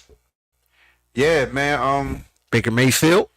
I've banged on Baker Mayfield, and I've also given him his props. Right now, I'm like, I have no choice but to give him his props. But I wanted to bang on the other number one overall NFL draft pick. Oh yeah, talk about it. I interrupted you. Go in. I interrupted you. My bad. I just want people to realize out there, man, that talent does not mean success. Talent does not mean you should be bestowed anything before you until you have earned it. Now, if you've been listening, walking, even an earshot of the Fire Nuts experience in the last couple years, you have heard me bang on someone named Justin Herbert for just the same reasons why I'm going to now bang on Trevor motherfucking Lawrence. I've heard a lot of people throw flowers and give gifts to the one Trevor Lawrence for nothing but having an NFL profile. Oh, he's 6'5". Cool. He has a cannon arm, this and that. But I haven't seen a lot of the things that you guys have said you've seen, but that's fine. He's 6'5". He has straight blonde hair. He looks a little bit different. You feel what I'm saying? Maybe that's why y'all like him, because he damn sure ain't showing up on the field and winning no damn football games for the Jacksonville Jaguars. If y'all noticing, and I have been, He's been the guy inexplicably turning the ball over when there's no one around him. He's been the guy inexplicably overthrowing guys. Like, damn, he was wide open. He's overthrowing guys. He has been the number one linchpin in why they have been losing. Now, I ain't saying they've been losing like traditional Jacksonville Jaguars. But when you hear that Trevor Lawrence is the next coming, and I've seen he has the talent to do it, the skill set, possibly. But when you've been here, I want to say this is your third year now. They went out and got you a Calvin Ridley. Went out and got you a Christian Kirk. You have your old college running back. He's your professional running back. So there is no issue there. The defense, they've been up and down. But I can assure you that Trevor Lawrence has been the most up and down entity on the Jacksonville Jaguars. And when I see that they're all where they are right now, and a lot of people think they should be ahead or further along than they should be, I'm like, maybe they should. But the main reason why I didn't pick them to win their division was because of Trevor Lawrence. I actually picked the Tennessee Titans. Yes, I did. To win their division. I did not believe in Trevor Lawrence yet. I believed in Ryan Tannehill. I was like, oh no, he going to play action to Derrick Henry, throw the ball to D-Hop. That was the formula. I was like, I still have not seen a formula for Trevor Lawrence, Travis Etienne, Calvin Ridley, Christian Kirk, DJ Chark, whoever they got. I still have not seen the blueprint for how they win games. And the blueprint should really start with Trevor Lawrence. So it's almost one of them things where it's like, we talk about growing up, right? Yes. The Lions have grown up, right? You kind of see the Texans in their adolescent stage growing up, right? They seem to kind of be stuck in this, like they don't want to grow up. They kind of, because to be honest with you, this division that they're in, they may lose this division. They may lose this division. Yeah. If I would say if CJ Stroud wasn't hurt, they would have lost the division. Moving on. Let's say less. Moving on. So we have. This was one that I took pride in. The Cardinals and the Bears. I said the Bears was going to bloodbath them. I said the Bears was going to bloodbath them. You did. Let's go Bears. Capable of.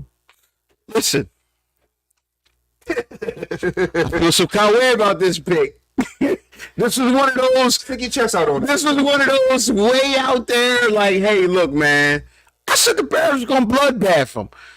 I knew the Cardinals wasn't going into Chicago and beating the Bears. Hell no. As much as I wanted it to happen, because then that would move us into second place in the draft and give us the bargaining power to do whatever we want. But no. Number 2 pick. Nigga, the number 2, listen, it's different when you're the number 1 or 2 pick. True. People want to fuck with y'all. Yeah, they want. Listen, we open for business. Moving on. This was one of them games though, and it delivered. It delivered like for real. This game delivered big time. Dolphins, Cowboys. Cowboys up. Dolphins drive the length of the field. Kick a field goal to win the game. Thoughts on this game? Who'd you pick first I off? picked Dallas. You trying to hold on to your Super. You said this is your Super Bowl preview. Funny, those are both my teams. I in the know. Super Bowl preview. I know. So Because we about to get to it again. I picked Dallas, and really they was on. Either way, you could have done like, I can see either. First of way. all, who's your prediction to win it? I haven't gotten there yet. It's a fluid situation because It's fluid? Okay. No, Okay. Well, mine is fluid then. I'm gonna lie. Mine is fluid then. Since nobody has pinned me down on who's going to win a Super Bowl yet, I've been very consistent on who I think the participants will be. Okay. I have not been at all consistent on who I think is going to win it. Okay. I don't even Then mine isn't either then. I'm gonna use that same I don't comment. even think I've seen who. I mean, because I'm like, shit. Every other week, I'm like, Dallas will win. Miami will win. Dallas will win. So if anybody asks me, cool. That would probably be cool. Nobody's really asked me. Cool. So I'm like, but those are the two people I picked to be the Super Bowl participants. Well, I did pick this game. I said the Dolphins would win in an extremely tight one. It don't get no tighter than that. It don't get no tighter than that one. Now, here is where I ate my lunch. This one, I thought the Broncos was going to dog the Patriots. Now, I'm not mad at the outcome because this helped us move into the third place in the draft. I'm not mad at the outcome, but I thought that the Patriots would dog. And mind you, I made the very bold proclamation, and this is what set us into an hour tirade at the end of the show 2 weeks ago. I said that the Broncos may very well overtake the Chiefs. And since that proclamation, they have proceeded to lay a proverbial donkey shit egg. But you weren't wrong on any team breathing hard down the KC Chiefs' neck. Right. At the time, which I can attest to, the Denver Broncos, because I was on them like a motherfucker. They was rolling the team that was going to hawk, and was the team in position to hawk down the KC Chiefs. They were the proverbial Captain America on your left to Sam Wilson's fucking any other team on your left. What I didn't see was with you firing Josh McDaniels midseason, with all the turmoil, I was like, I don't know if the Raiders can pull through this. But then I had an epiphany earlier, right? And I said, you know what? I've been looking at this thing all wrong, because actually the Raiders are the team that need all the fucking dysfunction to actually play good on the field. This is Raider football. This is Raider. If it was anywhere else, I was like, oh, they can't make it through. But they need somebody getting hit by a car or hitting someone with their car in Las Vegas to actually feel good on the field. You need someone getting punched in the face. You need somebody suing or getting sued by the NFL. Listen, if you go back to the broadcast, I said, and I quote, the pesky division rival on the road playing spoiler as the underdog. Problematic. And they turned out to be the Raiders, or you just picked the wrong team. But objects in your rearview mirror may be closer than they appear. Yeah, and that's what I'm saying. Like, the point was made that the KC Chiefs are in trouble. They're in trouble. They're in trouble. The point was clearly in trouble. We're in trouble. In trouble. It didn't really just mean, okay, well, one team's got you in trouble. You're in trouble from a standpoint of you being in trouble. You're in trouble. Right. You're being in trouble. It don't matter who's on your, on your come up. It don't matter who's in trouble. You're right on your ass when you're in trouble. Right. You're in trouble. But if you forcing me to make a pick, yeah, I picked a particular team at that time who appeared to be hot. Little did I know it was another team. It was another team. Shout out to Raider Nation. You know what? Let's not go into particulars about the game. We won't go into particulars. Listen, another game of a problematic division rival on the road playing spoiler as an underdog.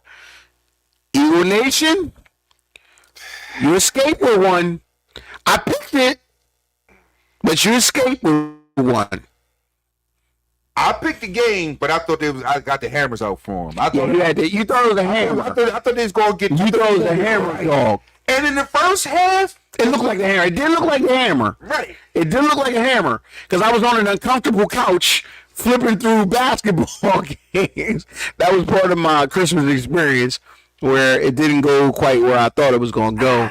There's always next Christmas. Listen, next Christmas is going to be a lot different. I scanned and I said, "Oh yeah, this is typical historical." But as the day went on, I kept getting kind of like, I saw a lot of panicked Facebook posts. if you remember what I said in the group thread last night, I said I've seen the Eagles lose a lot of these games before. Yeah. And it looked like it was going down the same path because It looked. It gave the same look. It gave because that's how it will go. It smelled the same. It looked the same. Especially my favorite coach is Andy Reid. Andy Reid will get out on you 21-3. First half. Ah, yeah, game's over. You turn back. How the fuck did we lose 23-21? That was the exact same thing. I was like, man, I've seen this game in Philly lore. I'm not even a Philly fan no more. I've seen this game a lot. I've seen it a lot. When it came out and Ray, my man Amalai Zacharias tackled, no, not just tackled, forced a fumble on his own motherfucking man. You feel what I'm saying? Like, this ain't going right.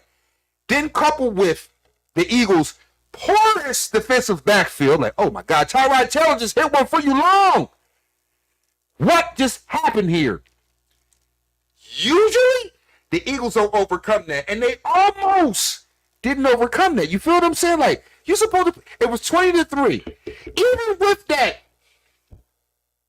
fluky ass turnover on the kick or the punt return, whatever it was, kick return. That's football, though. That's football. Yeah. That only put That happens in division games, bro. that only made the score 20-10. I said, but nope. I've seen a lot of these games in my Eagles lore. We live these games. We're from this They're division. going to turn We live around. these games. They're going to turn around, and if it ain't a 3-0, it'll be a quick out. And damn sure if it wasn't a 3-0, sure enough, the Giants was like, nope, we ain't the Giants from the first half. We got Tyrod. We don't metamorphosize. Yeah. And insert backup quarterback. Instant jolt. Hits my man. He run. I'm not sure what Reed Blankenship was even thinking. What sport was he playing? You're the safety. Safety, so get safety help. When motherfucker prepares you, it's over. You're free safety. Dog, you got. Moving on. Moving on. Eagle Nation, you pull one out. Y'all got some shit y'all gotta listen. Y'all got some shit y'all gotta discuss, man. Yeah, man. And another classic. Ravens Niners. We pulled out the coin, right? Because I said it was extremely even. Didn't turn out to be that way. The coin flip landed on heads. I had to pick the Niners. Now, what I do want to brag about a little is this is my Super Bowl matchup. Right? Motherfucker, you. This is my Super Bowl matchup. And at the end of the day, they're still the two best teams in the league. This is my Super Bowl matchup, right? I thought the game lived up to its billing because what it did was it mucked up the MVP race a little bit. Great game, in my opinion. I love when a home team comes in overconfident and a road team comes in and humbles them a bit. And this is what we had here. Baltimore Ravens come in and actually outmuscle the more physical team or the perceived physical team. This is the first game that the Niners lost all year long at full strength at home when they're perceived to be at their strongest in prime time. Would you say the bullies got bullied? The bullies got bullied. The bullies got bullied. But I'm like, those two teams are known for being bullies. And listen,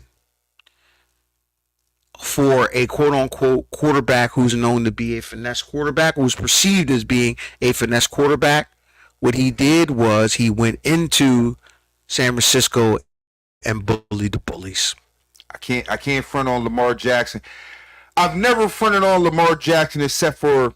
You've always had your reservations. I'll give you that. Right. You've always had your reservations, and you stick to those reservations until proven wrong. And unfortunately, you haven't been proven wrong because it is a reservation that is built on playoff wins and victories. So, with that being said, that's still to be determined. True. But I'm seeing Lamar get in the pocket. He was dealing.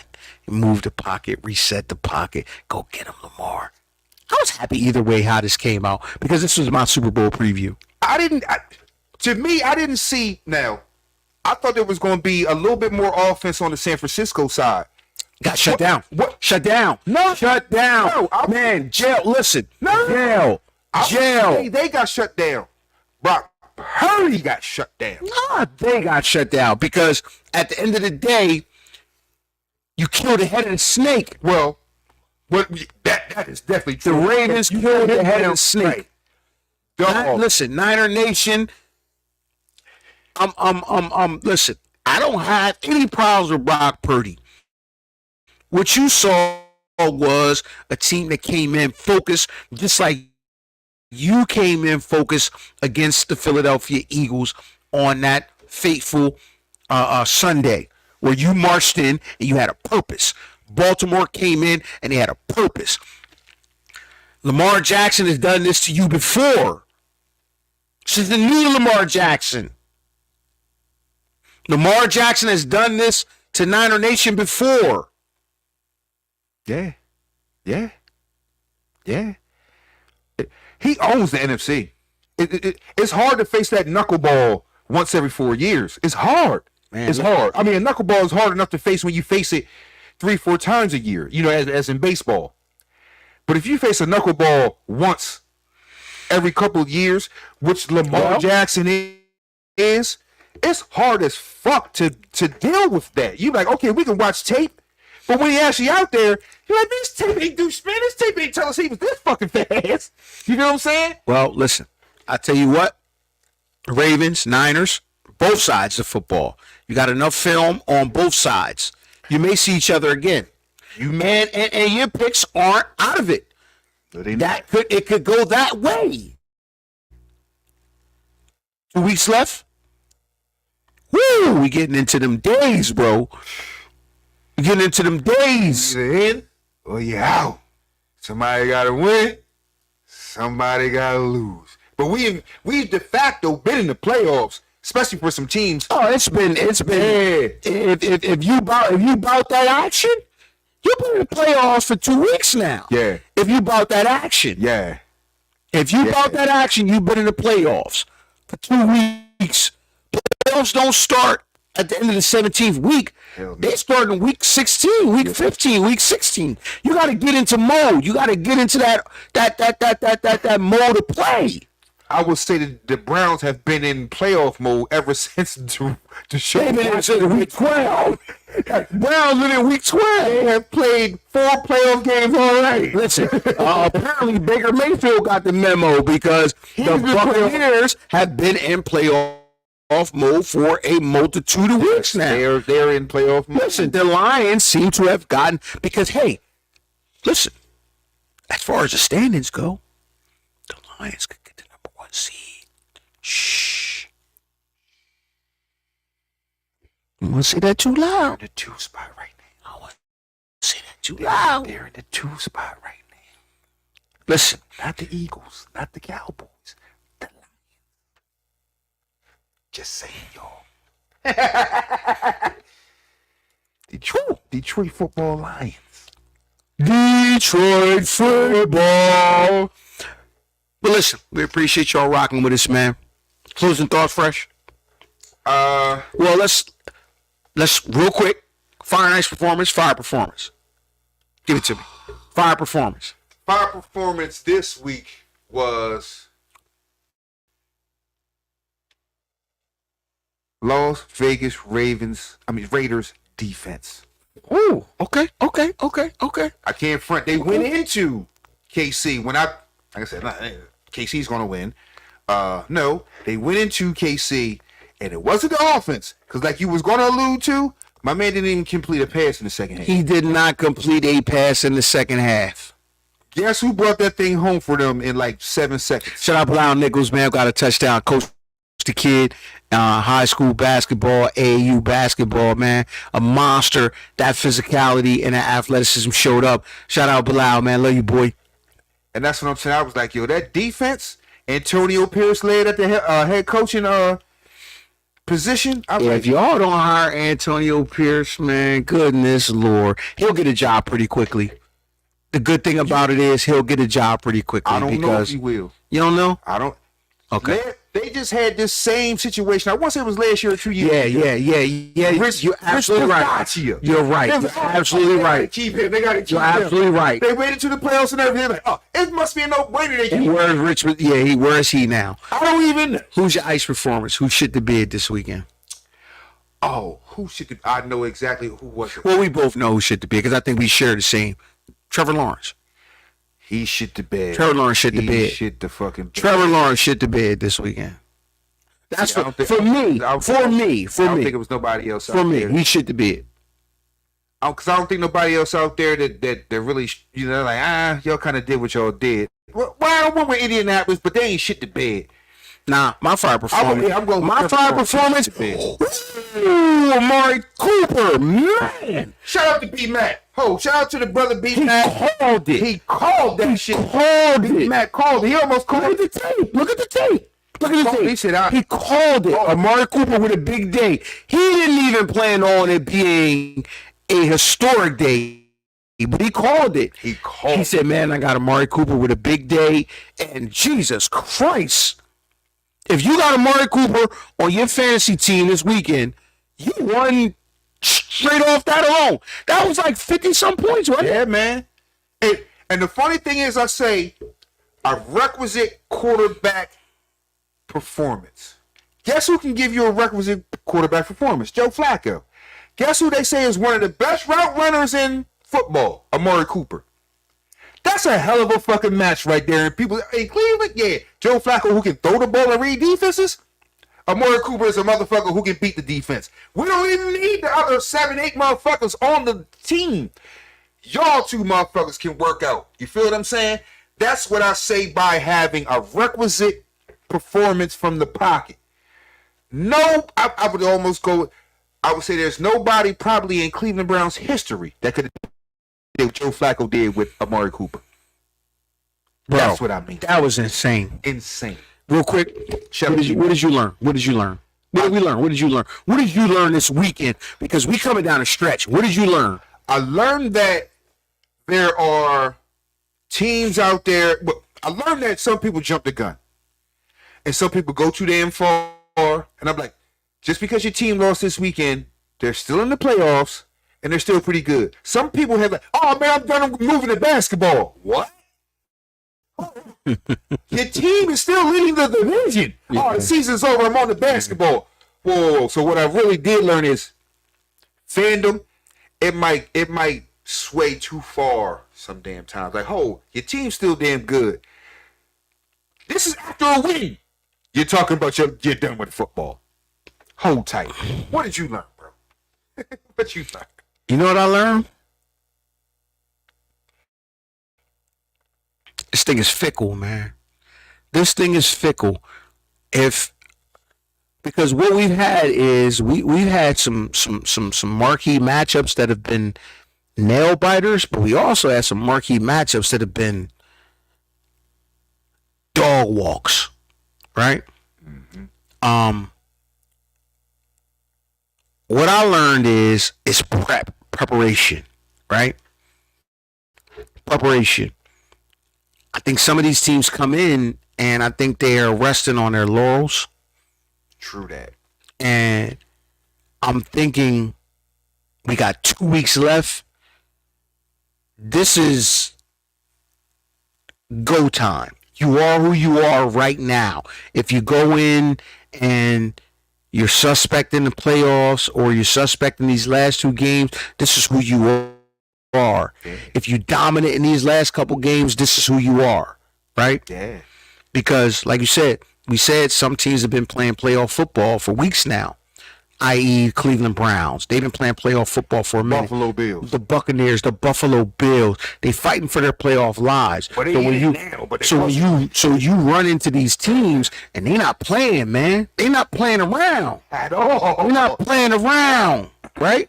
So if you the Miamis, you the Dallases, you the San Franciscos, you the Phillies, watch out. Watch out, man, because these teams coming in, they're not playing around. They're not playing. This is going to be the most interesting playoffs. That I equate this to parity in the NCAA tournament. I do this.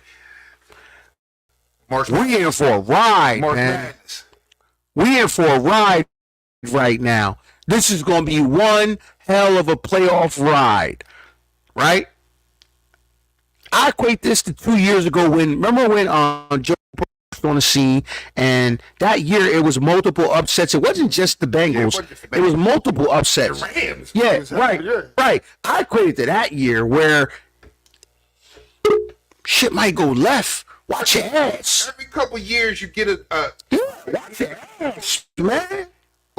I will say this though, I really feel like the randomness of the regular season, yeah, I feel like that. But once you get to the playoffs, I really think chalk will kind of take over. Chalk's going to take over. I think chalk So will listen, take over. We appreciate y'all rocking with us, man. It's another Tuesday night. You're rocking with the best, undisputed, no question about it. Topics, range.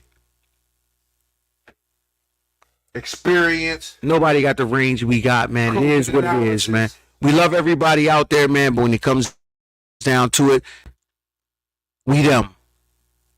We them guys. Fresh, take us out of here. We live at the Fire Nights podcast, man, and there's certain moments that you have when you do these things, and I think it's more the moment.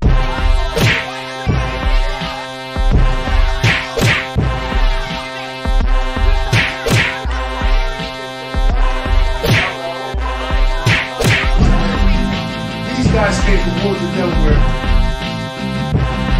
Where was you from? Who's fighting right now? Who's fighting right now? Who's fighting right now? Who's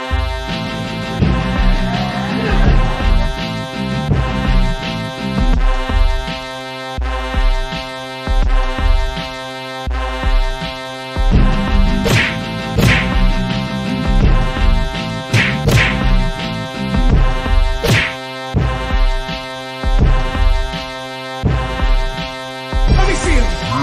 Let me see him. Let me see him. Let me see him. Listen, man, it's your boy D-Hat, man. Fire Nights Podcast. Let me see him.